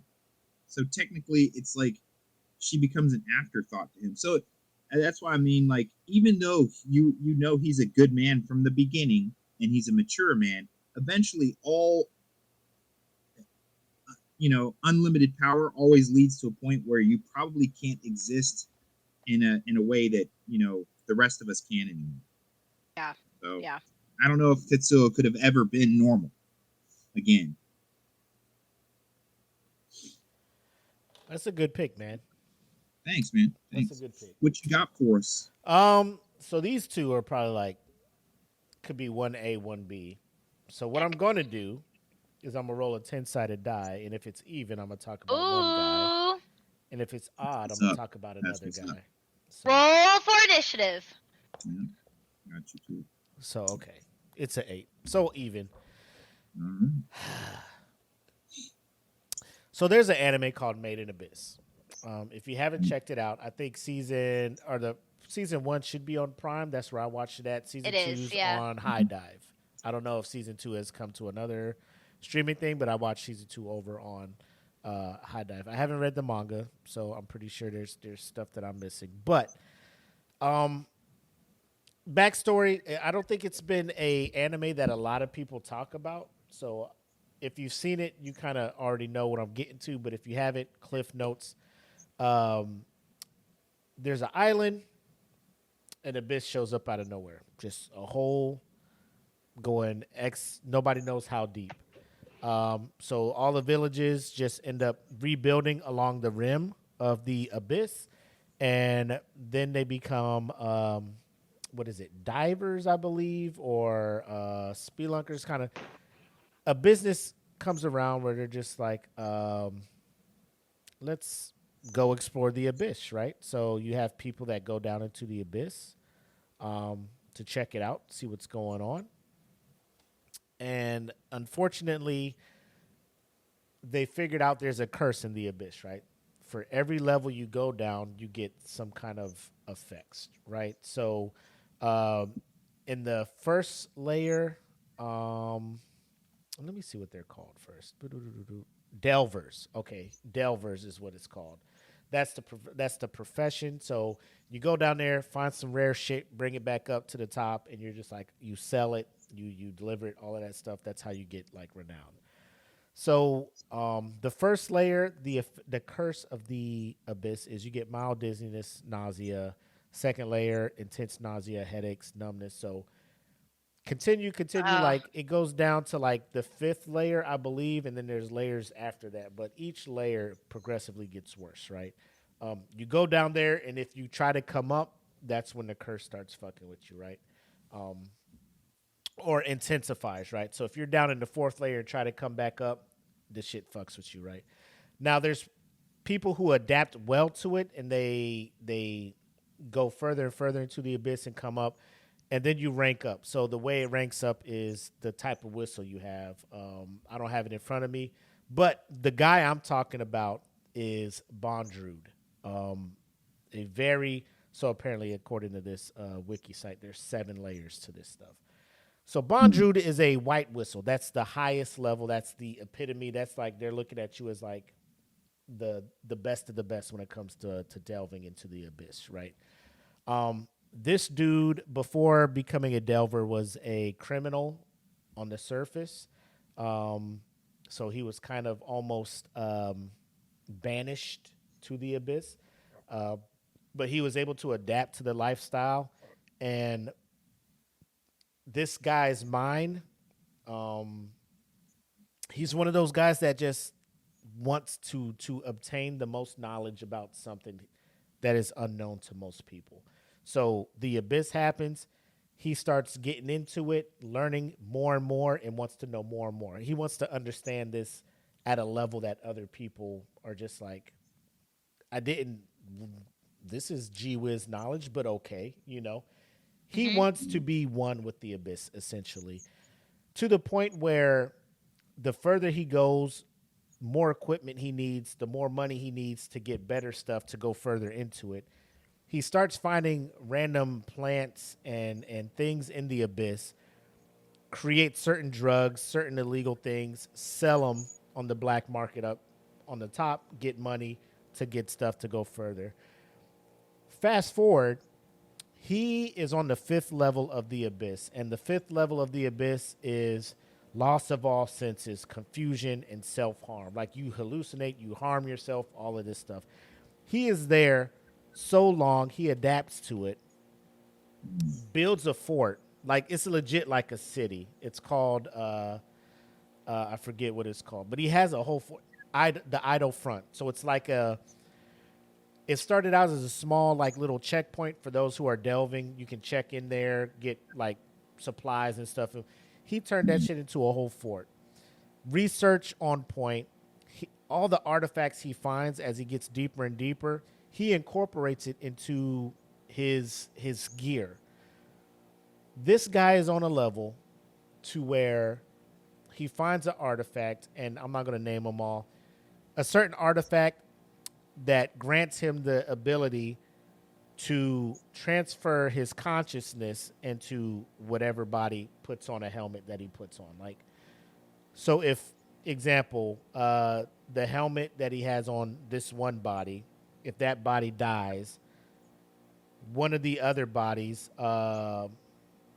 he has a name for him, I forget off the top of my head, will come, pick up the helmet, put it on themselves, and then his consciousness would be in there. So that would be the new Bondrew, right? How does he get the body to do that? That doesn't have the helmet. Because they're just naturally, like if he like they're just driven. Like if his consciousness is not in a body, like a body will go pick it up and put it on. Oh. So he has, I think, several of them. I think they're called like Umbru hands or something like that. Oh, they're just random bodies he's created, basically? Yeah, so he gets dead bodies, and he's just like, he endues some of his consciousness in them, and they follow him around. Like, it's a click.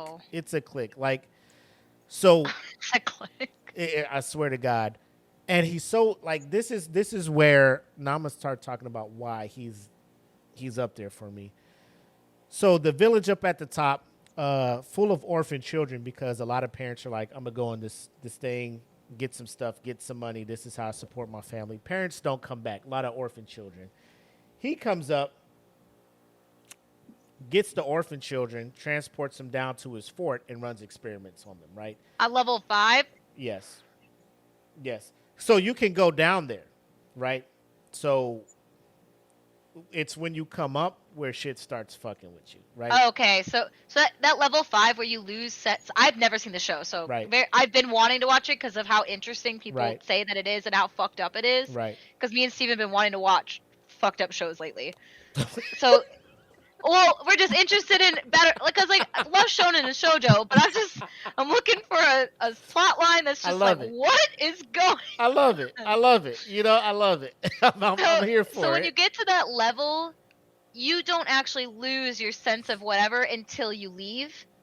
No, like, so I don't, like, it doesn't show him transporting them down there. You just see, like, there's kids down there with him. And he explains, like, he gets them the orphans from the village up there. So that's kind of a plot hole, I guess. Like, he goes up, gets the kids, comes down, and the kids are chilling, right?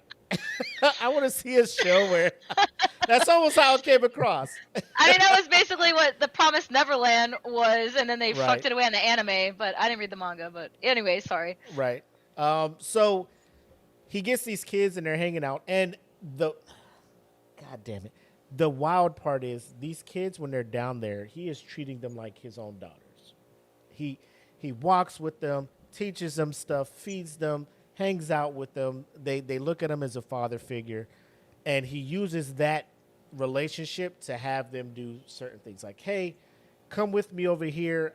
I want to And see he's something. experimenting on them. Yep. So there are two individual that the anime and the manga focus on, right? So there are two little girls that come down, and Nanachi is one, and Midi is the other, right? So they're hanging out, and Bonjour is just like, "Hey, Midi, come holler at me. I want to show you something real quick." She's like, "All right, Dad, cool." And Nanachi is kind of suspicious, because she knows he takes people to this room and they don't come back. So she's following her friend in there. And of course, she goes in there and there's an experiment. There's a tube that he has her friend in, Midi in. And Nanachi shows up and he's like, "Well, you can go in this other tube." Boom. And, it's like, wild. So everybody. this tube descends the girls, the children, into the 6th level of the abyss, right? Oh, And then brings them back up to the 5th level, which then kind of Activates expedites the effects of the curse. Because So- you experience the curse when you come back up a Yes. level, not When when you go on you're the surface. coming It's up, as right. you go up levels. So as they're So coming he's, up, he's basically using them as a way to figure out what the levels are. right?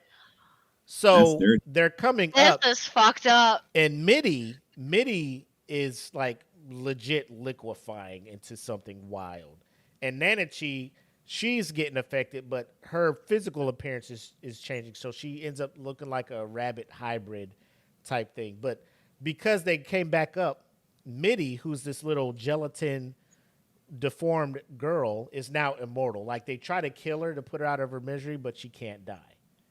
So miserable and immortal. right. So She's Nanachi nothing more than Nanachi picks meat her up. with eyes.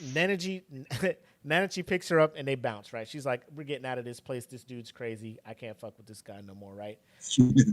In the meantime, he has a younger girl that's almost his daughter. Like, they look at it like this is his daughter, like on his shoulder, carries her everywhere, all of that good Oh stuff. my gosh. And so Nanachi and Midi, they go out, they're hiding out, and that's when the main characters come down.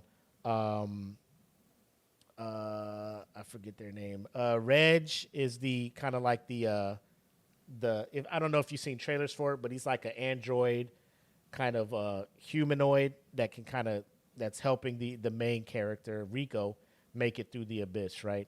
So Rico and Reg come through. Rico is starting to feel some of the effects of the abyss because she's been down there so long. So, like, the longer you're down there, it'll affect you. But, like, if you try to go up, like I said, ascend back up to the top, it expedites the effect of the curse. So they've been down there for a while. She's feeling some effects. They've been attacked by random monsters down there. Reg has a arm cannon that has a powerful weapon. And she's like, "Can you please put my friend out of her misery?" Right? So it's the only weapon that can knock her. So she does it. It's a sad episode. They go back to the fort, and they see Bonjour. Bonjour is so intelligent.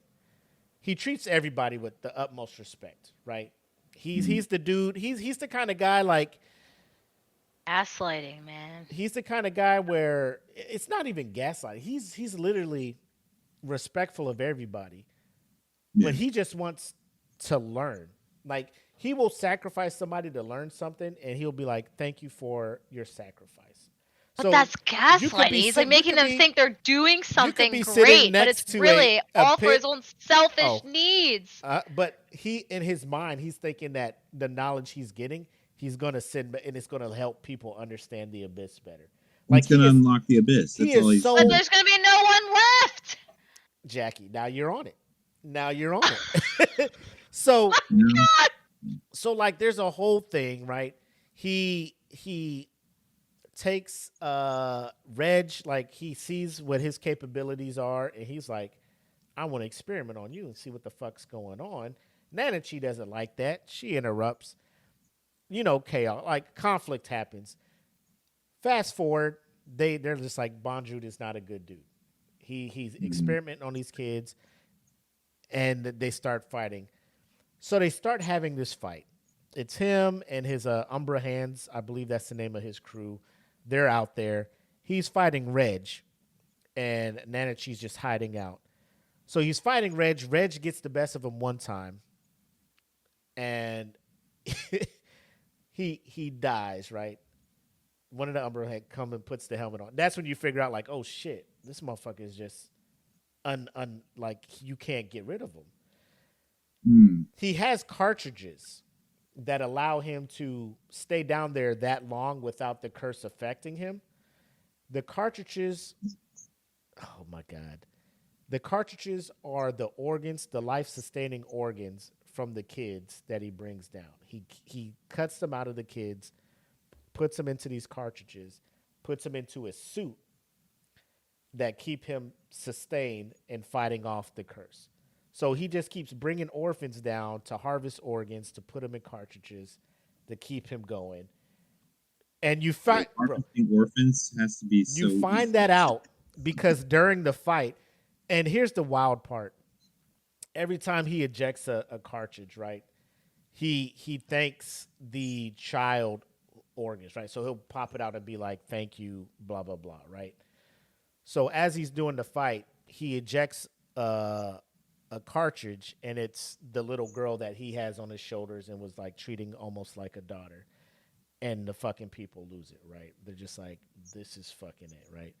So it's the accumulation of all of that stuff. Like, you appreciate the curiosity, the wanting to understand the unknown, the getting the information to better understand this thing that just appeared in their town to better, I guess, possibly figure out a way to inhabit it. So, like, I understand your thirst of knowledge. Leave? Like, isn't there a world? I don't understand. You understand the thirst of knowledge, but how he's going, the risk he's willing to take to get that knowledge. No, but all these other people, like, why don't they just go, let's go, like, start a new life. It's like an island. I don't know. It's like, when you watch it, you see kind of the island it's on, and then, like, bam, there's a hole.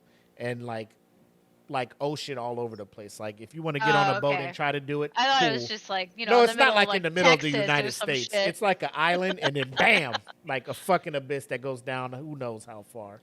So, but yeah, the fact that this man, his thirst for knowledge is to the point where he's willing to risk the life of anybody to get it, especially kids, orphans, to treat them like, hey, I'm here to take care of you. I'm your dad. I'm your dad now. Hey, come in this room with me, and you don't come back.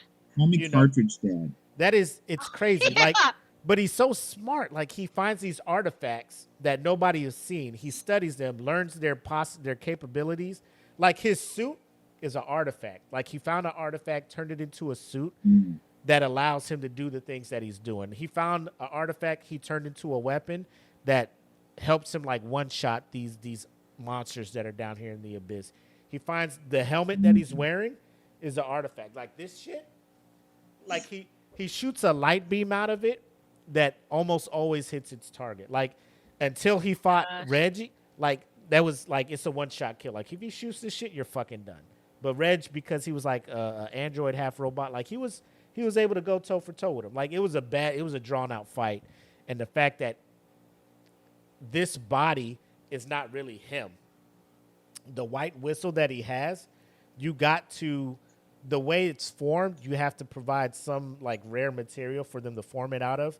This dude sacrificed his own body to become the fucking white whistle that he has. And the suit is like, it's another body that has his. So he doesn't even actually exist, really. His consciousness is the only thing that's existing at this point. That's crazy. Bondrude is like, you have to watch this show. When you watch top anime villains list, like, this dude is, like, in everybody's top 3. Yeah, when I was looking that up, like, I was just, it sucks because there's so many, like, anime that I was like, damn, I actually haven't seen these a lot of this for these villains. Like I haven't seen Vinland Saga or Berserk and like all this stuff. CJ, I was looking at your comments the whole time, but I was just trying to Yeah, no. relay like how fucked up Bonjude is, Yeah. but how like you'll look at video essays and some people will say he is the most well written villain in anime, which is like That's crazy. which is opinionated, right? That's that's so frustrating that this anime is only available then on 2 different platforms. Like why is this not on like anything else? Like I'm looking at That's why I'm Crunchyroll, buying, like for Lazarus, I can't watch Lazarus because I don't have what was it? Tsunami or Adult Swim. Doesn't Do you it have HBO Max? HBO Max or is on Max that. or whatever? Oh. Oh, damn. I'll give I you guess a I'll have to get it after again. the show. I'll give you my password. No, but what you're describing reminds me of like the last Guardians of the Galaxy movie, the High Evolutionary. How he was all about knowledge and trying to create the but I mean the things he would do, like the wipe out whole planets, like, oh, this one sucked, and he's just like, I'm like, so he's willing to do that in the pursuit of knowledge is just like a level of evil because it's almost like he doesn't consider himself on the same level as these as other life. He is Bro, above them. This dude, Well, yeah, because once people have that power, I feel like it's just like because they know that they can do all these things and no one can stop them. It doesn't matter.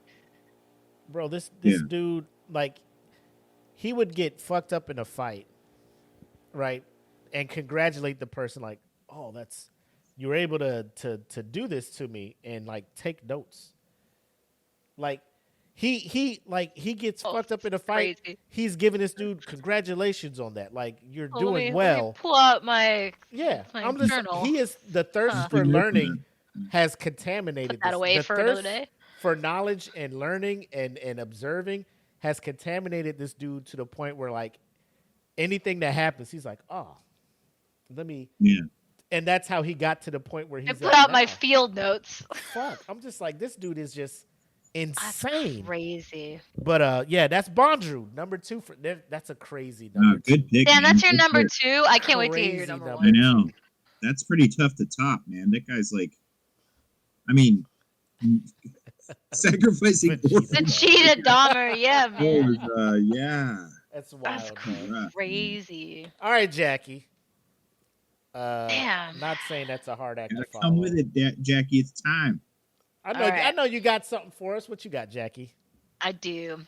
So this one was a tough because again I had to look up like I know villains, but I was getting like stuck between the anti-hero and villain too, so I wanted to make sure I picked like a really good villain. And then obviously Jujutsu Kaisen new anime came out and I was like, dude, some crazy like villains actually have come out of this. Yep. So I had to think of who I wanted to pick. So my 2 that I couldn't decide on at first was Sukuna and Mahito. But then I did some more research and looked more into it, and I realized Sukuna was more like he's just strong, and he's just like, hey man, I'm just this powerful demon or sorry curse that like if anyone gets in my way, I'll do something, but he won't go out of his way to like do things out of amusement or just to fuck with people. Like that's not what he's gonna do. Like he's gonna be at the top, and if anyone tries to defy that, then he'll do something about it. So I decided not to pick him, and I went with Mahito. So I it's funny because we'll watch so much anime, I'll forget some of the things that people do until I go back again and relive the experience that I had to experience with that. And I just realized how much I was like, I forgot how much I freaking hate this dude. So, yes. You rekindled my hate. For anyone that hasn't watched Jujutsu Kaisen, please do. It's like fantastic. But in Jujutsu Kaisen, there are curses that are born basically from humans in certain ways, like maybe from jealousy, hatred, fear, sexual desires, whatever the case is, like sinning type of like thoughts. A curse is going to be born from that. And depending on how strong that emotion is will depend on how strong that curse is going to be. So Mahito is considered a special grade curse, and he was basically created. Sorry, I want to make sure I don't butcher this. Basically, he was created from human hatred and fear of other humans, which all the humans put together on the earth, that's a lot of fear and hatred that there is, because there's a lot of people that fear what they don't understand, and there's a lot of people that hate also what they don't understand. So you just create this being that is just like living life of like, a lot of his questions all the time is like, do you think humans have a heart, or like a good heart? Because his whole entire like power is the ability to understand human souls, and then he can grasp onto those souls and manipulate them and do whatever he wants to them, which is so important because that is truly the essence of humans. And so the minute that you manipulate or fuck with anyone's soul like that, you are completely fucking with like who they are, what they are. And that goes into his power, which is the transfiguration curse, which is his ability to take a human and just completely transfigure their using their soul, that then changes their outward appearance, because supposedly your soul then reflects like who Yep. you are. And what he does is he transfigures them to show them like what they truly are, a bit born of hate and fear. Like, this is what you look like that makes you so hateful and fearful. But the thing with Mahito is he doesn't do it to try and be like, I'm going to show what bad people look like. He's like, this is fun. Let me find this person on the street. You look like you're having a great time enjoying coffee. Let me fuck up your life. And then I'm going to laugh about it and then ask you if you enjoyed that and then like kill you. Or I'm just going to let you go and then watch another human kill you, because it's fun to watch other humans continuously hate and fear each other. And his role starts because he gets so obsessed with the main character, Itadori Yuji, because he tries to transfigure his soul, but he can't, because Itadori has another cursed being inside of him that is way more powerful than Mahito, so he can't do anything about it. And because Mahito can't do it, he's like, I couldn't do that. This is awesome. How can I fuck up this guy's life and just like make him absolutely miserable?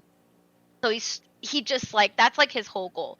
But he starts off with like another character. He basically manipulates him and like transfigures humans, and he says, look at what I can do, look at his face, isn't this funny? And he just like finds it absolutely hilarious to like do that. Yeah. And then most notably is the Shibuya arc, and that's when you truly see how evil Mahito is. And I haven't read the manga, so I know it gets worse.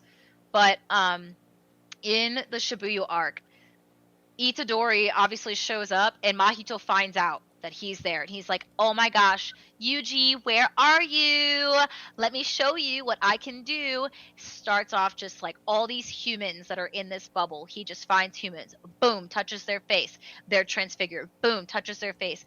Yuji doesn't even realize that there are humans that are these cursed souls that he's killing until Mahito tells him about, yeah, this guy was just a yes, I think so. Yeah, in Shibuya arc, yes. Yep. And he's like, isn't it crazy? Him and his daughter were over here just hanging out, and now look at them. And he's just laughing manically. Is that how you say that word? And it's just like, and then the way that, because Mappa is so great at animating like people who just look psycho with their faces, and he's just like laughing, just grinning as he's like changing people. And he goes from like, he basically finds a subway, and he's like, Itadori, I'm gonna make sure that I really piss you off. So there's a bunch of humans that are just like on this subway train, and he decides he's gonna start from the beginning and just like put his hands out like this, basically high five people's faces as he's running down this subway, transfiguring them to the point where they're just exploding in body parts and blood everywhere as he's like running, and he's laughing as he's doing it, having so much fun. He's going through all these different levels in these buildings, just trying to find Itadori, telling him, look what I did, I painted this beautiful picture for you, come see my artwork.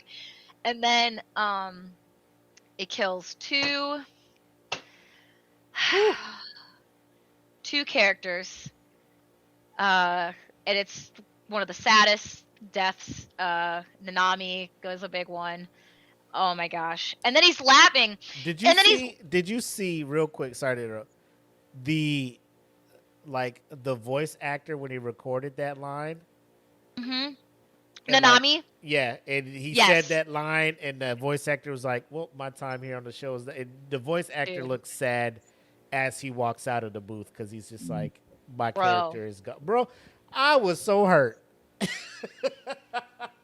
He's like, we'll post it in Itadori, the group, it's your but- turn. And then he just explodes. And Itadori's just sitting there. And then all of a sudden, like, Maito goes, woohoo! Did you see that? It's like, oh my god. And then he just runs, right? So now he's going to find his next victim, right? Next victim, Nobara. And I think the worst part, and because I rewatched the scene, and I was just like, Itadori's freaking out at this point, right? Like, he's screaming. He's like, get away from her. Don't touch her. Nobara, watch out.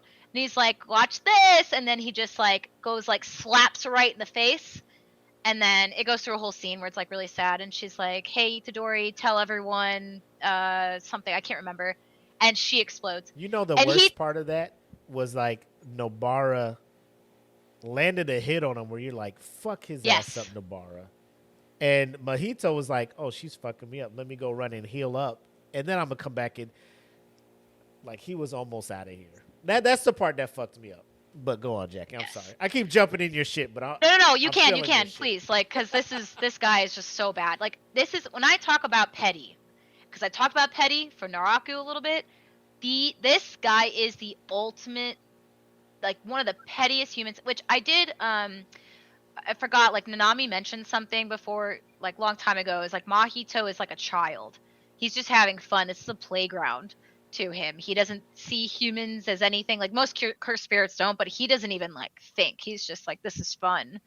And that's where, like, the assumption is maybe he's, like, a younger spirit, and that's why. But, he, like, after he does that to Nobara and Yuji's just, like, mortified, he's like, nice shot!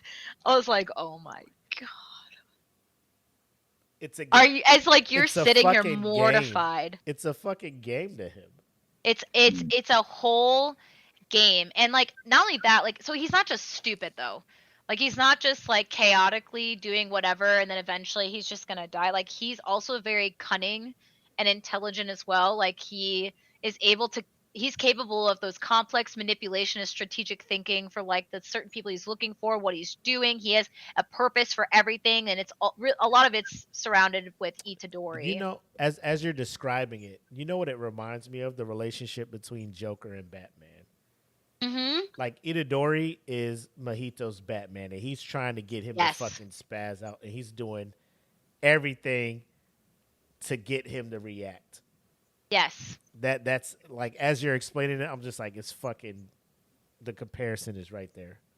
Yes. And his, like, intentional targeting and tormenting Yuji, all the while just smiling the whole time. Like, I will say that even when I did watch the series and I was so pissed, I also had, and I hate using this word for people like this because they're so evil, an appreciation for just this type of villain that the creators created, because he's just, like, so well written. Give me somebody and just to hate.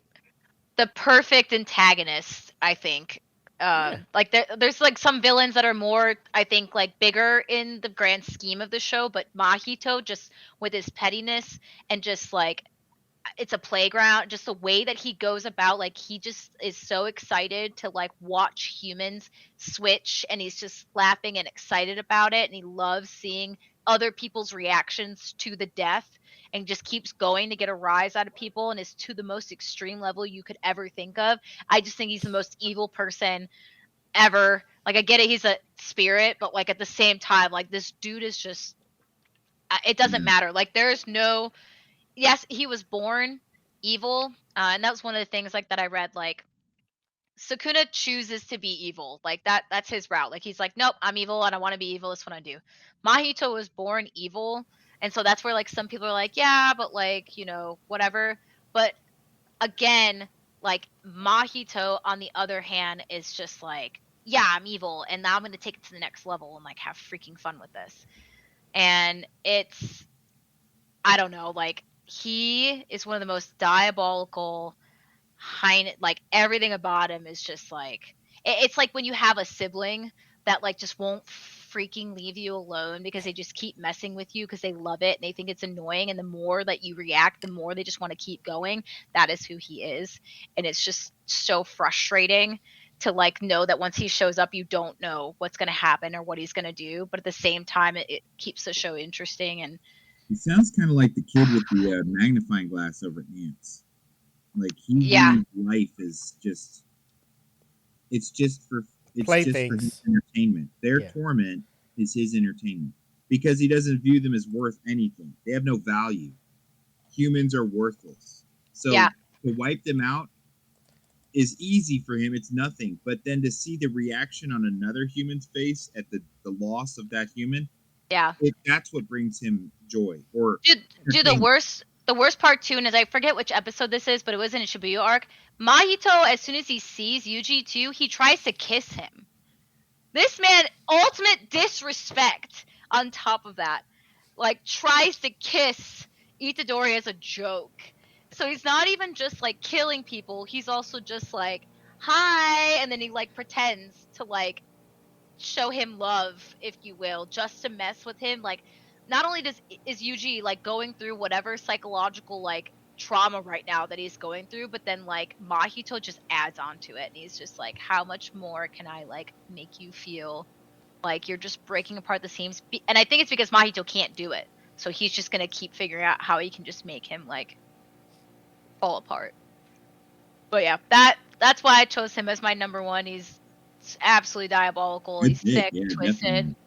Yeah. just crazy, man. He's And it's good. just also on top of the amount of humans that he just decides to change Yeah. and then thinks it's funny. The levels of carnage just puts him up there. You know?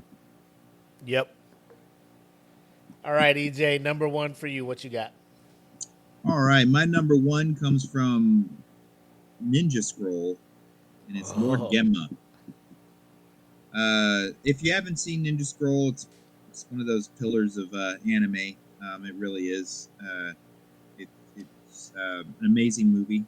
It's set in a feudal period in Japan. It centers around swordsmen and ninjas. Basically, there's a lot of political turmoil in the powers that be in feudal Japan at the time. So, different daimios and different landowners and lords all have their hands in trying to become the next big shogun. Okay, but there are overarching powers that are trying to stabilize most of Japan. Okay, in the very beginning, you're introduced to Jubei, who is the hero of the movie, and Jubei and some other great swordsmen and assassins and stuff were employed by one of these daimios for a job in the past. You see flashbacks through Jubei, and he used to work with Genma, okay? And the two of them did this operation for the Lord, but as soon as the operation was over, they were told that the Lord wanted them to all kill each other, basically to keep this operation secret. No one walks out alive, all right? Well, Jubei happened to be the best at all of them, so when they do this fight, he tries very hard to talk them all out of it. He says, we don't need to do this. But they said, they go with the honor of, hey, my Lord's word is law. So he said, we kill each other, we kill each other. So these samurais had the fight. Jubei kills them all, and he kills Gemma. Okay, Gemma was one of the warriors there. Right. After this, Jubei kind of becomes a ronin and just goes around doing odd jobs to try to take care of himself. But he can't get back into those settings because he's not supposed to be alive anymore. You don't want to draw the attention of the daimios that, hey, I told you guys to be dead. You're not dead. I'm going to make sure you are dead. Anyway, he's going around doing his thing, all right? And Jubei has been taking odd jobs helping people because he's a very, very accomplished swordsman, okay? Techniques are very important in the Ninja Scroll movie and in the series and everything. As you read the manga and so forth, you start to learn Techniques of the swordsman, techniques of the ninjas. Okay, techniques are like the special skills, like Naruto, how they learn different Jujitsus. jitsus during their training and so forth, or they expand and get them. This is the same thing, but they're kind of like gifts. So Jubei has this his ability to use a sword is like unparalleled, to the point where he is able to draw the weapon, and the energy and focus of his attack from the blade can be shot off to a distance. Okay, so he can cut something you see like split stone at like 60 feet away without even touching. Okay, by the force of his weapon, or his force of his chi through his weapon. Okay, anyway, he's very accomplished. He's going along, and during his travels, he's helping farmers and stuff. He ends up stumbling across a situation where one of the other main characters in the story, Garo, who's a ninja, works for a day, is captured by one of the devils of Kimon. Okay, so they are like these top ninja assassins. Okay, there's the 6 devils work together, and they're working for this guy who wants to become the new Shadow Shogun. Okay, the Dark Shogun. Okay, he wants to rule from the shadows and become this mighty dude. So he's trying to take out all these other lords so he can become the top dog. So he hires these 6 assassins who all have special gifts. Okay, and as the movie starts, you see the one of the first conflicts that happen is you got a bunch of these ninjas with Kagero sent by a daimyo to investigate a dead village. All right, so they're going to find out what happened to all these people. Why are all these people dead all at once? They're not chopped up or anything. So these ninjas go on their mission. Kagero goes with them, and they're going through the forest, and they come across one warrior, okay, who is a huge guy. I mean, he's like massively, brute. He's got this double-sided sword that he spins and throws like a hurling, like a giant. It goes and just chops through everything. He annihilates this entire regiment of ninja in moments. Okay, they do everything they can to injure him, but this devil of Kimon named Tasai is able to turn his stone or his flesh to stone. So their ability to fight him is pointless. So he ends up defeating them. He captures Kagero, and he starts molesting her and wanting to kill her inside of a shrine. That's how terrible this Tasai dude is. Jubei just happens to be going along the same path and ends up at a shrine, because in feudal Japan, they could hang out at shrines, kind of like a safe haven. You could just stay the night, like over at a church. So he ends up walking in on Tasai in this shrine, raping Kagero. Okay, so he's like, hey, you should let her go. And Tasai's like, hey, piss off, man. Get out of my face. I'm doing my thing. This has nothing to do with you. Jubei's like, I'd like to, man, but I can't just leave watching you do this to this girl. He's like, if you don't leave, I'm going to kill you. So Jubei gets in a fight with this dude. And I mean, Jubei does his like freaking sword slash blast thing, and it just sparks off of his stone skin. And it's like, oh shit, this guy's fucking for real. So they have this huge fight. And during the fight, I mean, Jubei's getting his ass beat, because every time he hits him, it's not cutting him. And the guy, he's immensely strong. He's coming up, he's hitting Jubei, and Jubei's got a human physique. So it's like, these wounds are making him bleed from his mouth and everything. It's like, damn, I can't just catch a break with this dude. Eventually, spoiler alert, Kagero has an ability, a passive ability, that she poisons anyone who touches her, because she's the poison tester for the daimyo that she serves.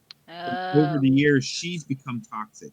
So him molesting her and raping her, he ingested her poison. Tasai's skin starts to fall apart. Jubei kills him. Anyway, this draws the attention of the Devils of Kimon. Okay, they want Jubei dead now too.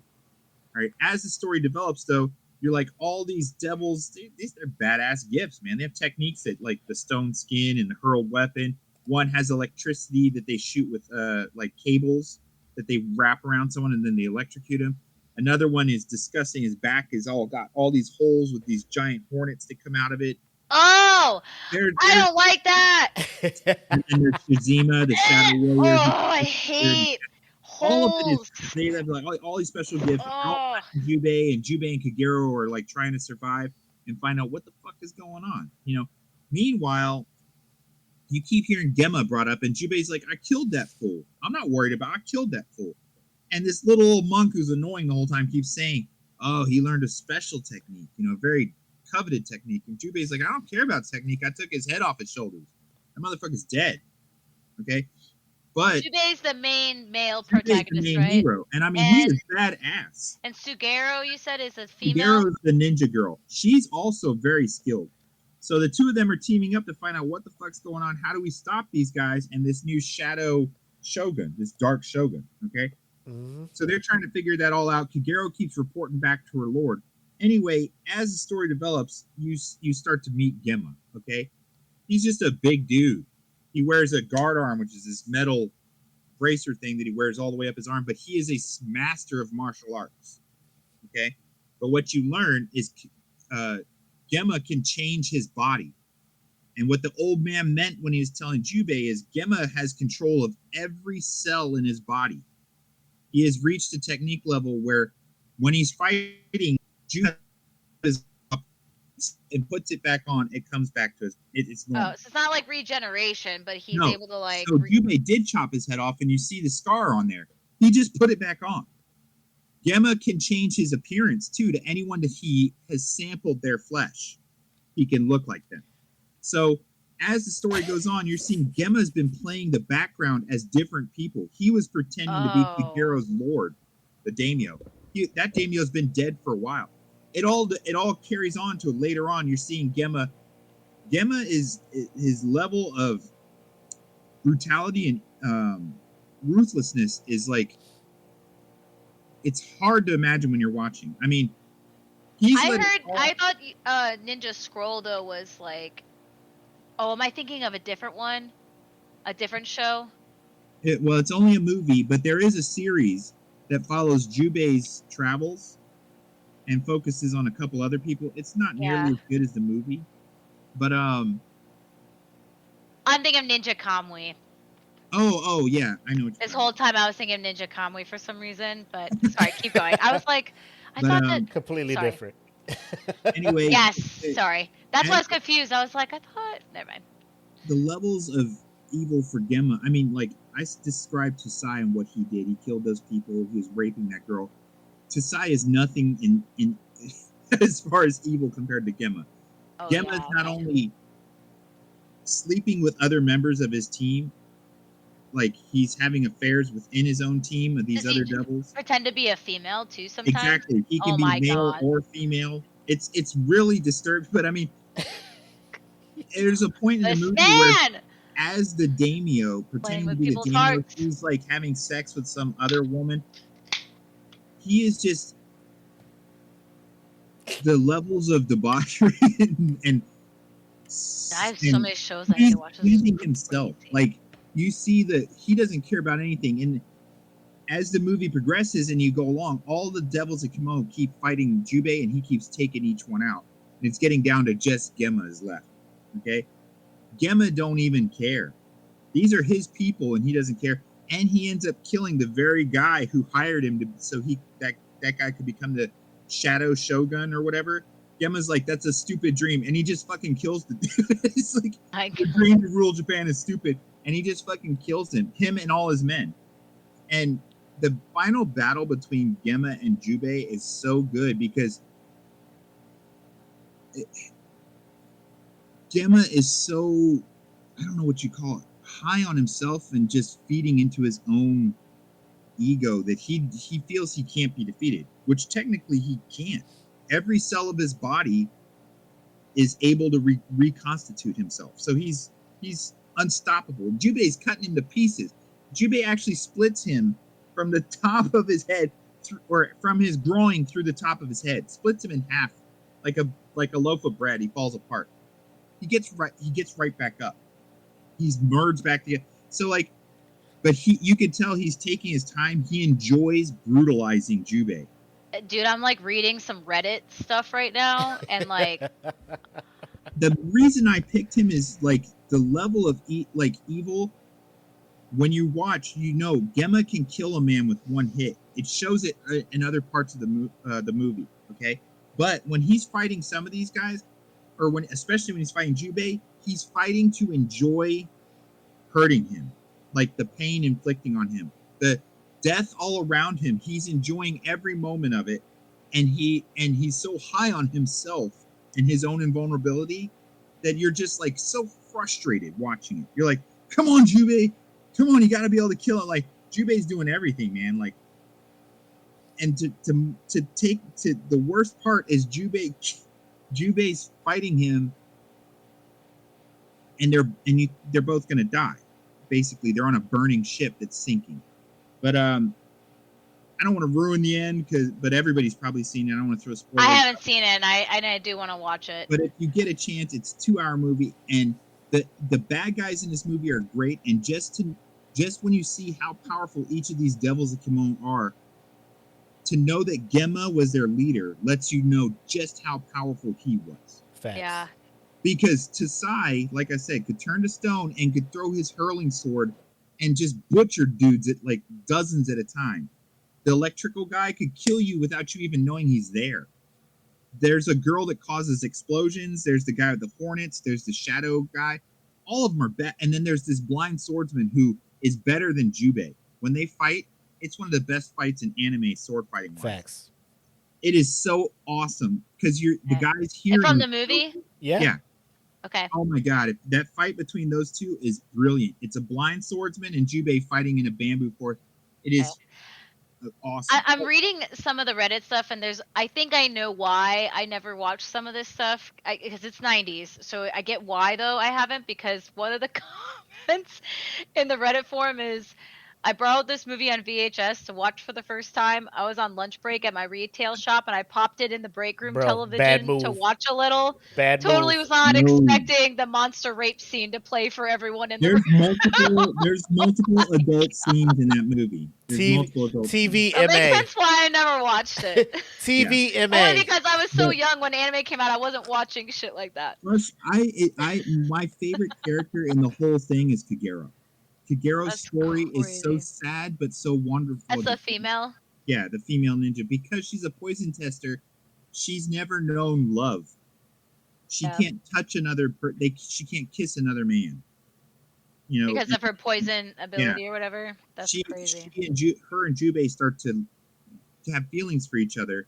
Just before things could get better, Gemma kills her ass right in front of Jubei. It's like, oh my god, you're just so pissed off because you're like, she's finally, she's happy, she's found someone. These two will be together forever. And he just kills her ass right there. Petty, that's what men do. They're like, nope, don't want it, don't want to see it. It's terrible. Single for life, my boy. There's a few adult scenes in the movie, and Gemma has his adult scene in the movie, but Gemma is a true bastard in every sense of the term when you watch it. I mean, the way he treats his own people, dude, it's just fucking foul. I have to say that there's this other comment on the Reddit app that said, or Reddit forum that says, I too remember my first FAP. Hey, what was I? How old was I? I was like, probably like 10, 11 or something like that. This rolls out, because my dad was into anime. We didn't have the VHS, but my older brother, who at the time was like 12, 13, he knows a guy who knows a guy. He brought it home, and like it was. Yeah. Listen, it was the night of the Marine Corps ball, so my dad and mom are gone. He's like, "Bro, we're about to watch this." Life has changed. I mean, the snake woman, Benesato. It's weird because you get hella uncomfortable watching this. Like my older brother's there, and he's there, and I'm just like, well, we both know how the scene is making us feel. Yeah, you're just like, and it's one of those that that's the time when your parent walks in or something. You're just like, bro. If it was not it's not like that.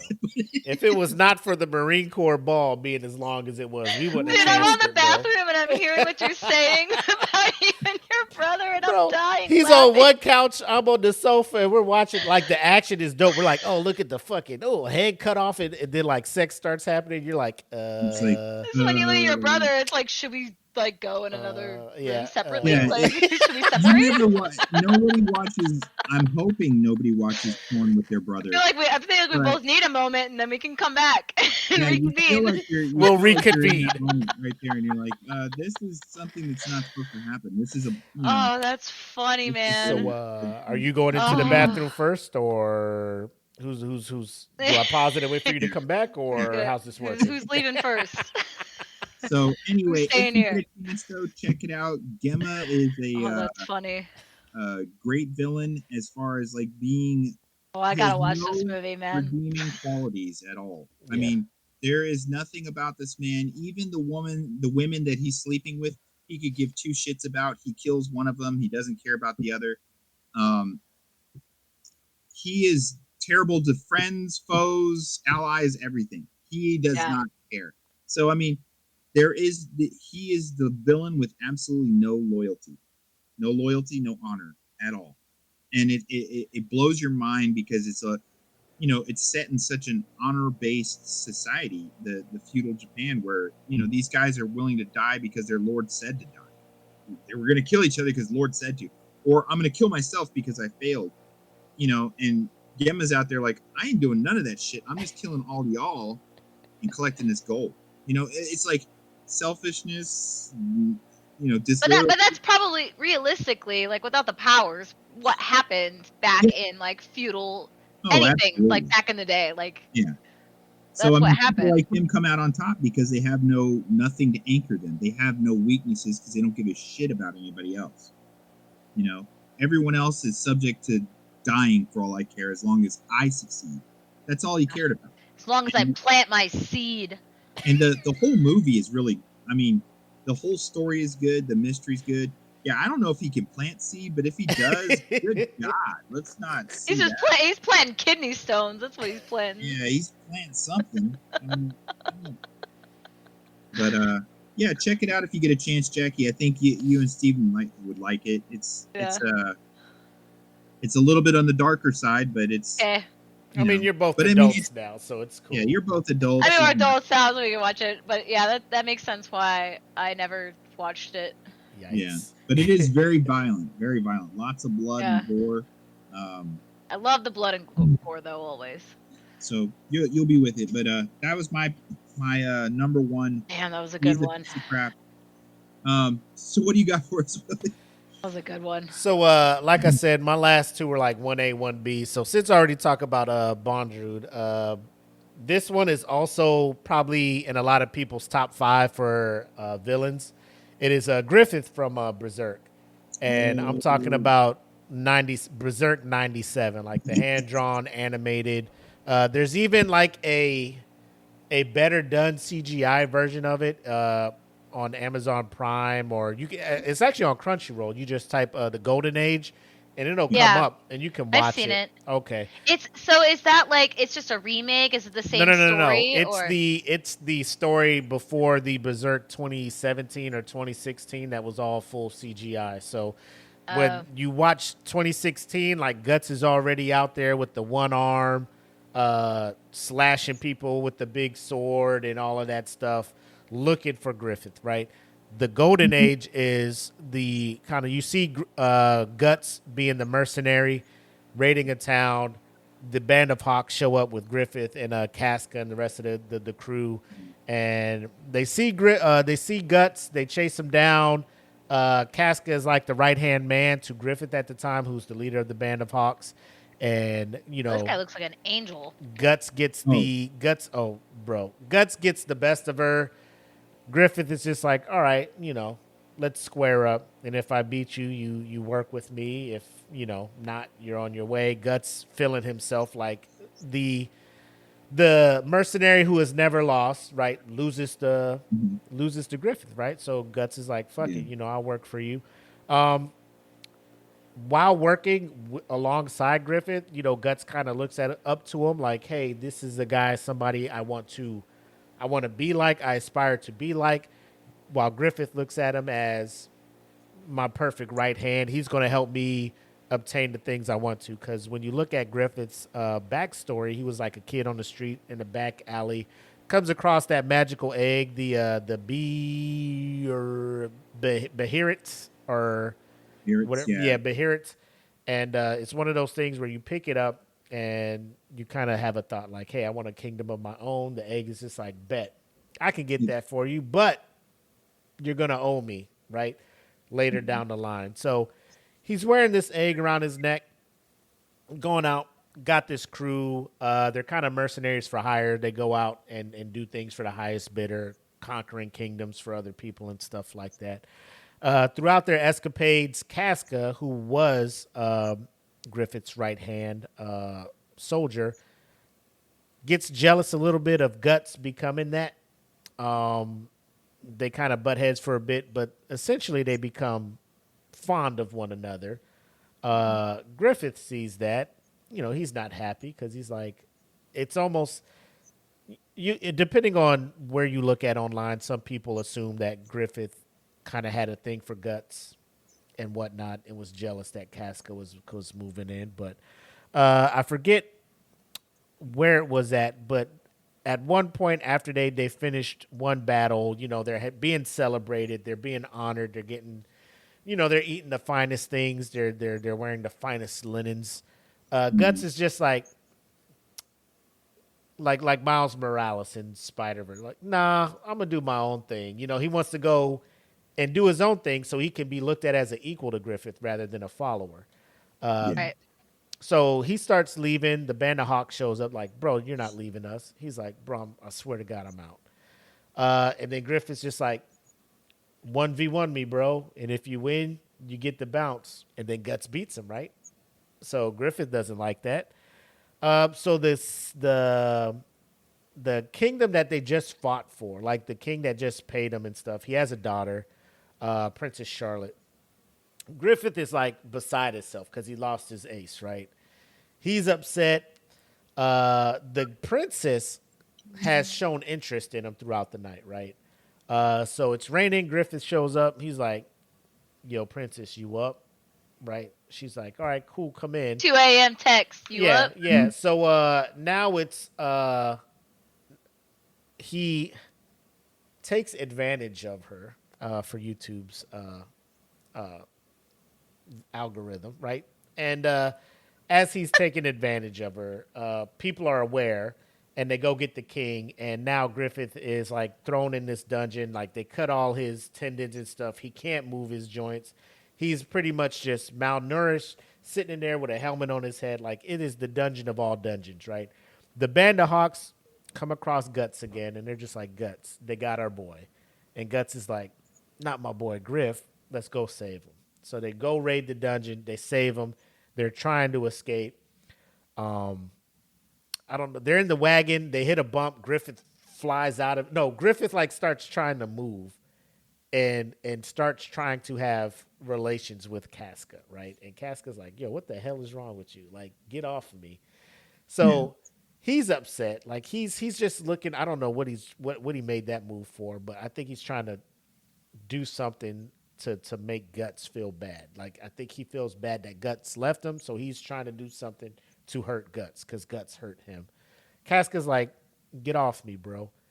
So they're trying to get away from the kingdom. He falls out of this wagon, or he's trying to drive the wagon with his, like, I forget it. It's been a while since I've seen it. He falls out, rolls into the river, and apparently, like, the egg that used to be around his neck that was taken from him, they just meet again, right? He's in there, he picks it up, and the eclipse happens, which is the trigger for the egg to activate, and then all the god hands show up, right? So they show up and they're just like, it's your time to pay what you owe. You want to sacrifice something that's near and dear to you, we can make your dream come true. And his whole crew is there. The Band of Hawks is there. All his rider dies. He's like, I'm going to sacrifice my peoples, right? So his army, his band of people start dying one by one in the most grotesque way, right? And Guts is there. Guts is trying to fight all the demons and stuff that are the apostles are what they're called, that are coming. And as he's fighting him off, he gets to where, because he's trying to save Griffith. Like, he doesn't know Griffith is wanting this. He's like, I gotta save Griffith. By the time he gets to Griffith, he's already changed into his God hand form, Femto, I believe. And this is the part where people are just like, bro, this dude is wild. Yeah, Femto. As Guts gets to where Griffith is at after he's transformed, Casca is there. And Griffith sees Guts there. So Griffith is like, now I can cause him pain that he caused me. He starts taking advantage of Casca in front of Guts against her will. Guts is trying to get there. He's being held back and forced to watch this. Different positions are assumed during this. Like, it is a pretty long scene, and Guts is like, I gotta get, like, he tries to get there. An apostle bites his arm or something. His hand? Is it his hand? And he cuts it off. Because he has like a metal hand or what. He cuts that off to get after Griffith. Griffith like finishes the job, whatever, bounces. Casca is like mentally traumatized, like to the point she doesn't have a memory. She can't talk. She can't do anything. Yeah, pretty much brain dead at this point. Bounces and joins the rest of the God Hands to go whatever the next phase of his stuff. So I skipped over a lot of the battles and stuff. A lot of the things that Griffith and the Band of Hawks have went through to the point where they were a family. And for the fact that he's just like, now it's time to sacrifice something. Oh, the people that I've been ride or die with the last several years, you can have them. And they're gone like that. Yeah. The part that the piece de resistance for this is later on, Casca starts getting her, another part. So before that happened, like Casca and Guts, they make out, right? They figure out they like each other, they make out. Casca is pregnant. Again? No. This is before Griffith sacrifices him. So they make out, they figure hey, you like me, I like you too, let's do it. All right, we do it. Casca gets pregnant. She's with child. She is with child while Griffith is doing what he's doing. Oh. So he taints their baby. So the baby is born and Guts rejects it. So the baby is a demon baby. And Guts is like, so the baby they would have had made out of love between those two is now a demon baby. Does Casca reject the baby too? Well, Casca is like a vegetable. Like she's not mentally there anymore. So what happened to the baby? Sorry, keep going. I gotta watch the show. Sorry, I'm so invested. So it's there's a part where later on in the manga there's a arc called the Fantasia Story arc, and Casca is just regaining her mind and her memories, right, and taking steps to return to normal, and your boy swoops in with his with his wings and scoops her up and takes her away, right?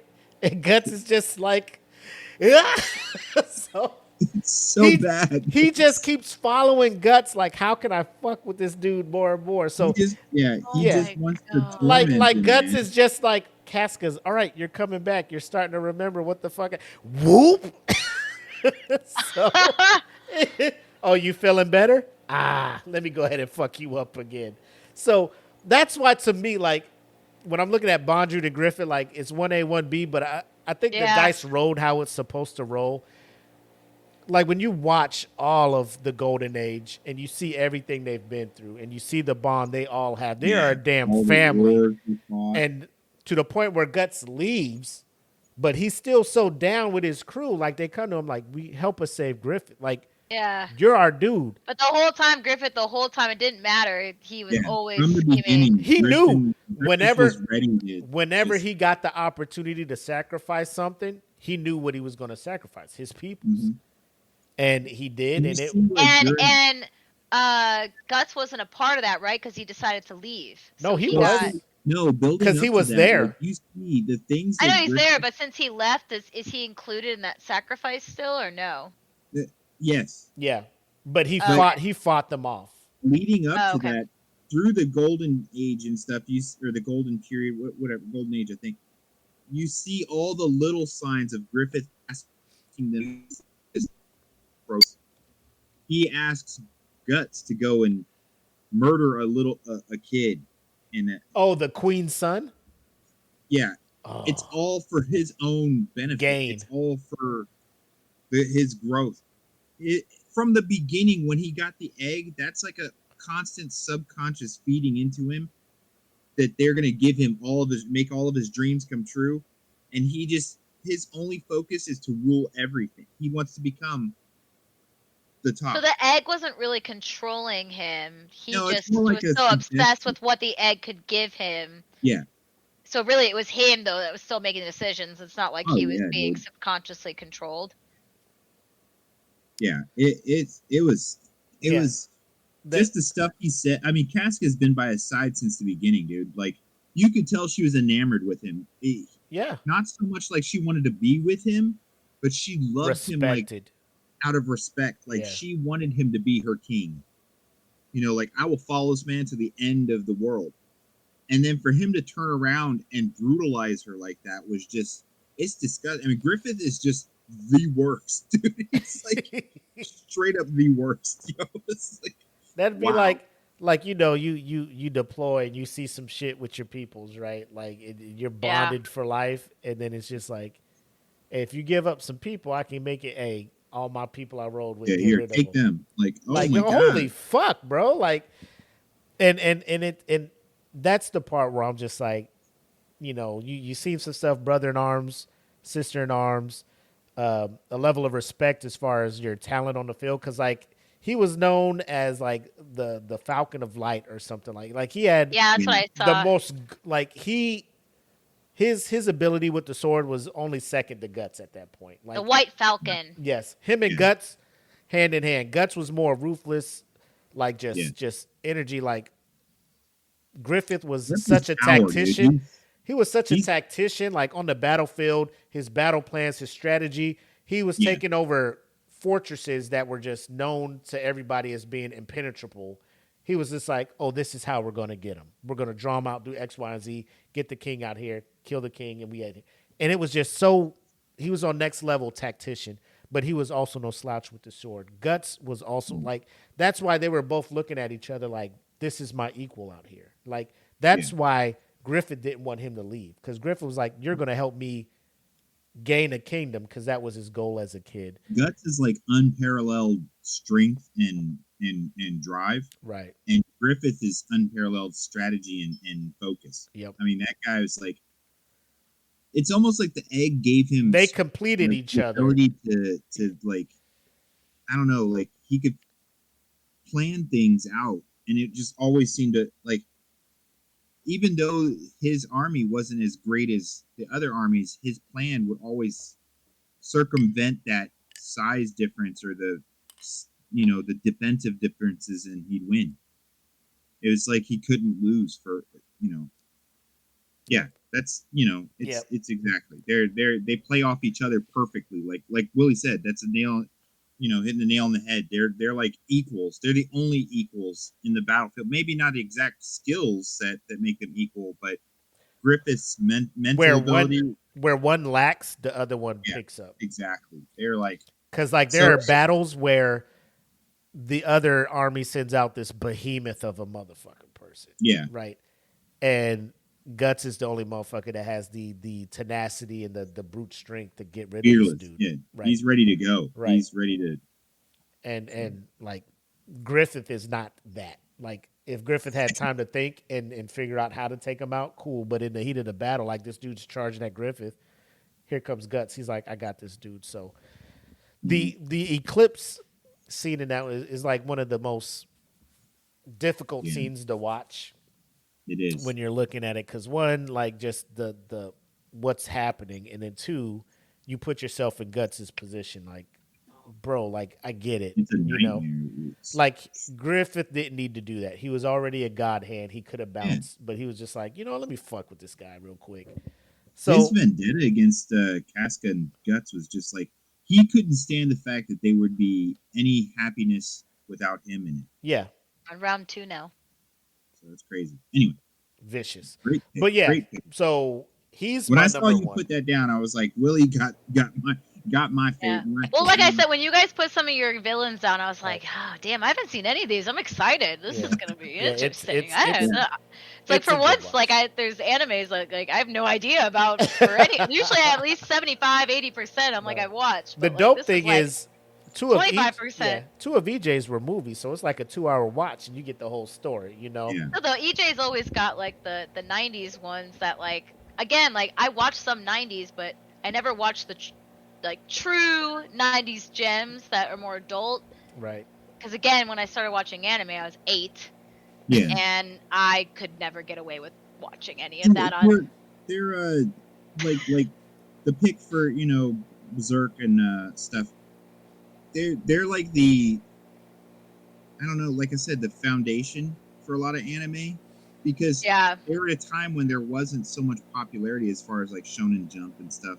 That Yeah. you occasionally got a movie that came out, or a couple part, like a series like Berserk, because Berserk's got fragments that you can catch, but there Yeah. wasn't like a constant steady flow like Bleach or Naruto or anything at the time. Inuyasha is probably the closest. When you picked Inuyasha, I was like, hey, you picked a one that was about the same time as those others. That Yeah. was probably like the One Piece of its time, because it had like 167 episodes, Well, and everyone was like, I my will say, God. well, kinda, because One Piece also came out back in the 90s, so One Piece was still very prominent. But One Piece lore, when it first came out in the 90s, was not anything like it Like- became in the 2000s. 2000s is where it really started hitting, whereas like there was anime in the 90s that was very much like, I think, even more better than when One Piece first started. Yeah, And I don't Inuyasha even- was great. Like it was one of those fantasy romances that everyone I think just truly loved. But I still think like if I had to put a top 10 for 90s, like if we ever did that, like a top 10 90s, I don't know if Inuyasha would make that top 10. I'd have a hard time putting 10 series together for the 90s that were long running to the point where they'd be in comparison, because there you go, like Hellsing. Oh is yeah, is Dragon Ball Z for sure. But none of them were. Hellsing wasn't nearly as long. Oh yeah, Vampire Hunter D, that was a good one. Yeah, it's a But even great then, one. if I ever watched that, my mom was like, "What are you watching? Why this is so dark?" I was like, Yeah, That's so violent. Turn that off. Yep. "Yeah, I was the older sibling, so I had no other older sibling, to show me some bad They're shit." watching it. Yeah. I was the older sibling saying, "Watch this," like, Yeah. to like But I my can't fucking really brothers. think of maybe Rama Half and some of the others. Yeah, but Ranma. So I know we're getting off topic a little bit, but Ranma Half is the anime, just like most '90s animes, at least in America, I think, steered so far away from the manga. I don't know if I would rank those, Yeah, but that's a discussion for a different time. true, but great pick, man. Great pick. I love Griffith. I love to hate him because he's so evil. No, he's so fucking. He's so evil, pretty bro. looking too. That's another thing. It's like he was the evil angel, dude. He's like, When I Why do the first pretty watched it- ones- when I the first pretty ones watched are always this, the worst. I was like, "Oh, it's a broad," and it was like, "Oh no, yeah, it's I thought Griffith." so too. I'm like, That's why when you're Yeah, like, and some of the Griffith? manga, it makes it look like it's a chick. Yeah, well, the thing is, it's like Gorgeous. Willie mentioned. I think he was either way. He was. That's why I think he did have an love for- unhealthy attachment to Guts. I'm about to Yeah. ask because there was like something I was reading about Guts and Griffith's complex relationship, Yeah, and it seemed Yeah. like maybe not on Guts' side, but Griffith might have also had his own fascination, maybe even leaning towards. I think there's theories. romantic feelings for Guts. Yeah, theories of I don't know about romantic, but maybe more like sexual desire too, of just wanting to conquer him too, Yeah. not that so could be much it. romantic. Yeah, but he definitely didn't like when Casca and Guts found feelings for each other. That just it like pissed him off like worse than anything, worse than the dungeon, dude. worse Yep. than his treatment in the dungeon, because he didn't wish the destruction of that castle and all those people and stuff as much as he wanted to destroy Guts and Casca. Yep. He wanted them to suffer. And it's like dirty.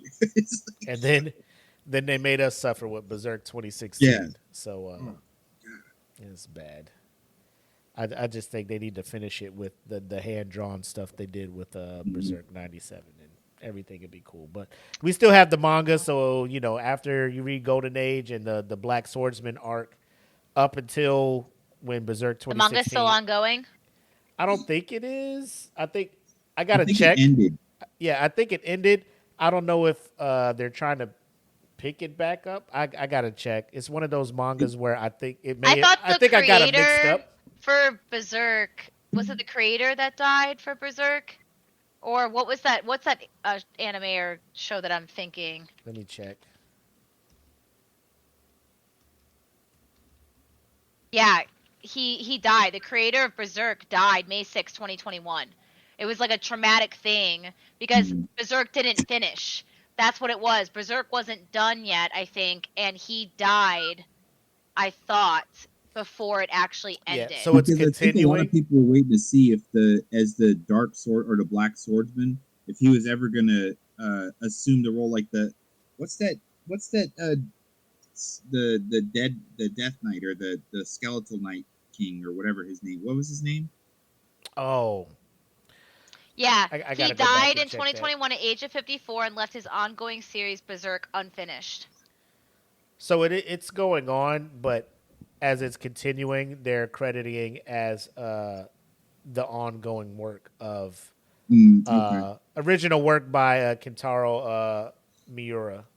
So they're trying to go with what his I vision guess basically was with it. if he wrote it down somewhere, that's what they're doing, or they're just like, Yeah. I think he would have Yeah, wanted because that's this. hard. If he didn't write it down somewhere, then you're just hoping you're going the direction. I think this is what he wanted for I think Guts. I think if you get talented people together, I think they can do the best that they can, do a really good And job. there's so much love for that series. I'm sure there's people out there that know it front to back that could carry on. Yeah, I just remember reading that. I was like, dang, that sucks because I Mhm. heard that show, everyone fucking, And everyone loves that. It's been, I mean, I know it. Everybody who's ever seen it has expressed that it's one of their he favorites. died due to aortic dissection? What the frick is I have no idea. That means something with his heart. Valve. serious condition where the inner layer of the aorta, I'm probably saying that wrong, sorry, Separated. aorta, the main artery carrying blood from the heart, tears, causing blood to flow between the layers. Yeah, So that it's- sucks. Mm. R.I.P. man. Thanks for giving this masterpiece and number one villain, man. Number one villain for sure. It sucks that he had to see 2016 Berserk before he left, though. Yeah. What did you do to my shit? Oh man, God that one damn. was, I don't know who was in charge and gave that the thumbs up to roll, but that was it's almost blasphemous. They when were- you they watch were the like, original, you're look what Is that the Pixar- one? Is that look the what one where it's Pixar kind of does. CGI and it's bad and he No, it's fucks not a kind of. monster? It's not kind of CGI. it's It's all terrible. CGI. And Bad the I heard most- people CGI. talking shit about it, and there's a scene where Guts is having sex with a monster. It's or like something. it's like the movie Delgo, but worse. think of the worst computer animated movie you've seen, Oh gosh. and it's worse. Do you So, remember the dog from Toy Story, the first one Yeah. Yeah. that had Slinky? human eyeballs? That terrible ass CG. It was It's not a good so look. bad. It's like review runs his bombed. legs, both his legs were like this. It's just What? terrible. It's Oh. just the intro is dope though. The opening by 9mm Parabellum is dope. But after Yeah, they after put the effort into intro, that. the show starts. You're just like, fuck. Even Guts movements and stuff in there, it just seems so blocky and just Like Minecraft. Yeah, Yeah. don't watch Berserk 2016. So just watch the Golden Age and read the manga after that, and you'll be fine. But we're going on 3 hours. We are. But it was dope. That's what happens when there's 3 months or 3 weeks to a month in between our shows. Yeah, man.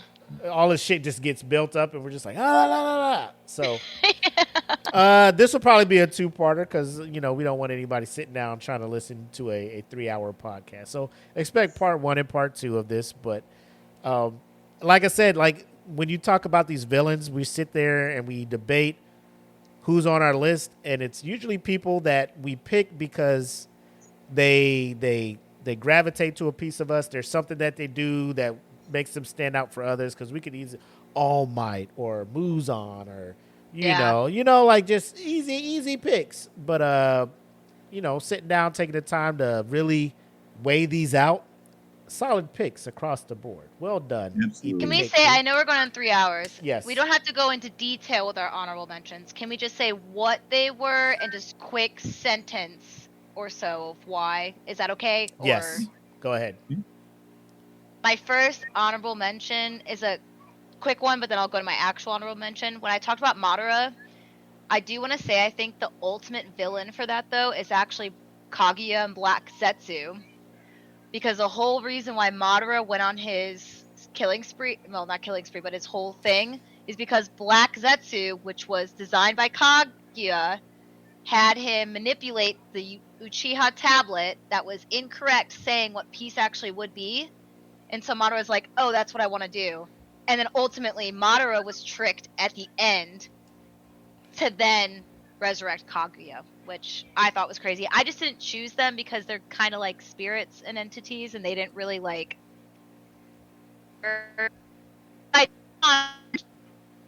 Which my funny one was Frieza.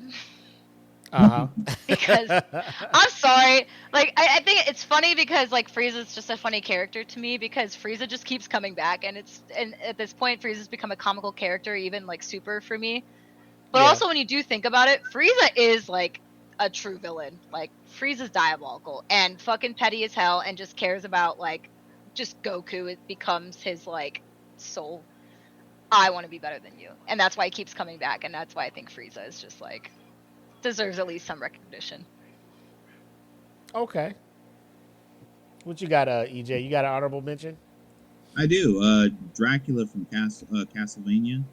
And the reasoning is I've loved him as a bad guy since the original Castlevania on Game Boy and black and white little. But I mean, they did an excellent job on Netflix for the Castlevania series, as in showing Dracula's dark origin and then him finding something to live for, and then that being taken away, and the depths of evil or devastation he was willing to wrought on everyone for that. Like, look, he found something that gave him peace, and then you guys took it away and burned her as a witch. He came back with a vengeance. I mean, that the level of murder that he was unleashing was the crazy part about that is like you have this omnipotent being who you killed his wife. I love these words we're using. And my man shows up and he's just like, yo, you killed my wife. I could fuck you all up, but I'm giving you a year to get out of this town. Yeah. You have 1 year. And he bounced. And like people are just like, who the fuck's that guy? And then they just chilled there for another year. And then when he comes back, he's like, y'all motherfuckers still here? Well, no. Wow. Packing why is this happening to us? Like, you had a whole fucking year to get out of there. As soon as Dracula was like, I will come back in 1 year, before he finished that sentence, I'd be packing my shit and loading up the donkey. You had a whole... like, you were aware. You were aware of a vampire. I could have packed up and left in 3 days. Like, it's okay. That night, hey, get the kids. We out. Yo, you live in the middle of time, man. What you got, like a basket? I give it. That's funny. I give it. Just get your ass out of town, dude. He said a year. We'll let the kids finish this year in school, and then we'll leave. Like he gave you a full year. No, I gotta wait. My daughter's getting married. Like you had a whole Christmas, a whole Thanksgiving. Y'all were hanging around Thanksgiving, just chopping it up. This is knowing that the clock was ticking. It literally burned his wife on the stake. And he still gave them a year. I'm a benevolent. Hey.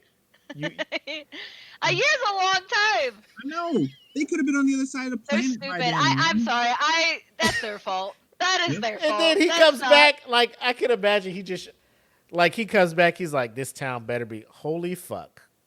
Yeah. They thought like, do you imagine if you do, like, not the real part, but just do a parody? He comes Right. back, he's like, God. like, it was He's a whole Going face. like this, and he's like, I'm so sick of this shit. A Humans whole are face. So dumb. A whole face in the fire, like, hey. I know. He took over the fire. It was just his face, I told bro. these motherfuckers. I fucking told them. I don't know why they didn't. He's just like mumbling. So Just he tell them goes- I fucking told him. As he's mumbling, he's just destroying house. I fucking told him. Why didn't He's fucking in the leave? middle- Now and he's just chopping heads as he's pissed and mumbling. He just keeps going. He's just like, I'm so mad. Why did I have to do this? I thought I could come back, be peaceful, but no. Now I gotta do this. And the thing is, you look around this Ow, I town, hit you're my like, hand. this place. This is your fault. It looks. It doesn't even look like a nice place to live. You're like, That's why so the funny. That's Like so the funny, town, man. I understand, like, if he came back and the town flourished, like they found Yeah. gold or a mine and we can't leave because look how profitable this shit looked just as ran down and the same. Yeah. You know, and he comes back and they're just sitting there with like, oh shit, you came back? Yes, motherfucker, I told you. I mean, the town looked. Now like you it gotta hasn't seen die. sunshine since the day it was created. Bro, yeah, it's That been place is, dark like, the whole dirty time. And dark, and you're like, Yeah. That's the part that had me watching it. dying. Like I was watching it like this man appeared in fire, was like, you killed my wife. I could spaz out now. But you got a year to get out of here. And people are just like, oh God, oh. I thought he meant right now. I mean, now that we have, I mean, you don't have to leave now, Yeah, right? he said that, yeah. If anyone could ever say like, who The king of is the world's procrastination. biggest procrastinator to ever exist? It'd be the That entire village. village of name X, like whatever that Dracula fucking that would village is. straight up say, They're like, oh shit, I "What- thought I had more Dracula, time. What is it I called? swear. Talia, I don't know. Oh I don't my know. God. Yeah, but But anyway, that- the yeah. minute I see a face in fire, you Yeah. killed my wife. In I'm the mad. church, bro. Get out of An here. inferno in the church with his face in it, and he's like, "I'm gonna just kill you all in 1 year." Don't leave. Oh shit, I thought he meant tonight. Well, I mean, we have time. What you guys getting into? Like shit, you know? What's the house worth on Zillow? Oh man, They're, like, shit, you got a checking it. turkey? Well, you know, since before I'm about to fuck shit up because you didn't listen, let me have some of this shit. Because Oh, shit. you just went and cooked it, so I might as well not let it go to God. waste. I That's- just finished the deck on my shithole. I gotta stay. Like, I can't dude, I can't stop. leave now. Hey, by the way, like, great meal, guys. You gotta die. Yeah. I told you. This wasn't Also- a leap year, Dracula? No, it And I wasn't. mean, he stayed. I only had one more day. He stayed true to his word though, man. Because when he comes back and his monsters come, dude, they murder those people Viciously. horribly. Yes. Horribly. It's awesome. Viciously. Oh man. So That- who do you got? cool. Honorable mention, Willie. Honorable mention. I got King Bradley from Full Metal Alchemist. Oh, dude, I Uh, have two more, but I'll let you go. But he was Wrath. But the only reason I put him on here is like when he shows back up to the castle and they're just like, bro, you can't come the fuck in here. He's like, don't make me pull this sword out of my fucking sheath, bro. Yeah, dude. Bro, Who are you the telling right scene, now? Who are the you scene telling? with the tank, and the tank starts going in reverse up the stairs, and my man is chasing the tank down. Yeah. I was like, sir, You guys not? Did you forget who you're talking to? bro, Like, this for mother. real. I would bring the video up to laugh, but YouTube's gonna be like, "Hey, get this shit the fuck up out of here." Yeah, dude, especially Go- Full Metal Alchemist, we're Yeah, gonna get go check that scene. Just type King Bradley versus a tank. They shoot the tank is shooting at him. He is not fucking around, and he starts fucking shit up. And the dude in the tank's like, "Let's get out of here." They go in reverse. They're in the castle, going up the stairs, and like a tank is running from the dude with a sword, and you are he's badass. running after them like he wants to smoke. Like he could kill everybody else. He's like, "No, I want this fucking tank." Me and this tank, we got problems.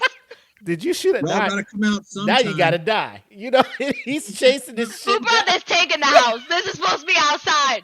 This tank gotta go. The tank's just like, I ain't going back outside. You know who's outside? I fucking told my son not to bring this shit in the house. Not going outside. It's gotta Not go. going out there. Bro, he just had that Salim. eye patch and a fucking sword and just destroyed the whole army. But I was thinking about Father, but I'm just like, I did too. I thought about father. You know, but he's another guy who's like, I want to be the ultimate being. I want to be, and I'm just like, I did enough ultimate beings. I didn't think he was. I did enough people who wanted to be ultimate beings. Let me talk about the motherfucker who wanted to smoke. But I think one thing we all did not discuss, and it was mentioned in the comments, is none of us talked about Shao Tucker. Now, hear me out. Villain. There's a reason why I didn't. And I want to Villain, hear like, your are we reason. talking about villain or just a fucking or a dick? That's what. Yeah. Villain, that's why I didn't bring him up. A villain or a dick? Shao Yes. Tucker's a dick. Yeah. He's more of an Shao enemy. Tucker's a piece of shit. He was a piece. Depending which Full Metal Alchemist you watched, he was either a dick for 2 episodes or 6. It depends on which one you watch. You either were like 6 episodes or got it real quick. So I mean, being unlikable and being like a dick doesn't necessarily equate to villain. You know what I mean? Yeah. yeah, because also like he wasn't a villain to everybody. He was just a piece of shit, and then he got arrested, and that was it. And then he ended up killing himself or something, or dying. Oh, he got killed. He got murdered. Yeah. I was really wrestling with Ryuk, man. I was gonna bring up Ryuk from Death Note because if Ryuk, even day one, even Light, either one, Light shit on him, dude. But dropped that shit too light on the first day, and he's like, he knew in the end what the fuck was gonna happen, but he waits through the whole thing just enjoying apples and watching people die, acting like he's bored. Oh, he's bored. Killing that many people out of boredom is just fucking brutal. This dude knew a whole other Shinigami was gonna die. Yeah, and he was for it. He was all for it. He's like, yeah. Damn, you really did that shit? As long as I get that fun. Right. But here's the thing with Ryuk. Now what? You just gonna accidentally drop it again? Yeah. Why not? Let me see if I can find another light. He could go somewhere else in the world and drop it. You know, he could drop it to like a humans. There's not one. There's not one human. But you can kill a Shinigami by destroying the Death Note, right? But you're not going to do that because you'll lose your power over killing whoever you want. That's the human psyche. Like Ryuk knew, no mortal human is going to resist the power to get rid of whoever you wanted just by writing their name. Yeah. Like nobody's that noble. Yeah. He had no doubt in his mind. Even before he dropped the Death Note, he had no doubt that even though Light was all, prim and proper and had it. Well, even then, and when Light surprised him as many times, he still was like, yeah, it doesn't matter, you're dying at the end. That's what I mean. I don't think Ryuk was ever really surprised. It was a game to him to keep to pump up Light's ego. But the only reason why I did not pick Ryuk, and you can let me know if you think differently, is because he is a Shinigami of Death, and that's just his role. So I didn't think of him as a villain, only because you knew even at the beginning what he was about. There was no it's surprise what I'm here for. Or anything. If anything, you can try to talk about Light being, because maybe he was an anti-hero initially, and then Light basically became a villain at the end. Light was an anti-hero, and then he became corrupted by his power. Yeah. But I mean, you got to think Ryuk's evilness is the fact that none of those people were meant to die. See, as a Shinigami, his job is to take those in a balance. It's supposed to be part of the world's function. Yeah. Oh, yeah. Another Shinigami is not supposed to die, but he did. All those people that Light killed were not part of the plan, and Ryuk was okay with it because it was entertaining. Yeah, I always loved when Light would go ham, and then you see Ryuk in the background, his just smile in his eyes because he's like, "This is so much fun. This is so cool." Bro, Light would write in that Death Note with so much passion. That one scene where he's writing so hard and he goes like this and he slides out of the chair 10 feet back behind it. I'm like, bro, let me see that signature. Who the fuck are you trying to How bad do you hate that person? You're like, this motherfucker here gotta go. This ugly, fugly slut. Ryuk's just like, Dude. bro, that John Hancock is serious. Like the fancier the name, the more drastic the death or something. That is the like back in the day evil burn book of Mean Girls, except Oh. it is just more diabolical. Oh God, man, that's wild. But I had a good time tonight. Yeah. Ladies. Yeah, this and was like, fun. I it like was this change fun. of pace. This is different. Talking about villains. This is sick. I like had so it. much fun. I like it. Yeah. So we'll go ahead and wrap it up. Episode 14. Top 3 villains across the board, and some fun little honorable mentions towards the end.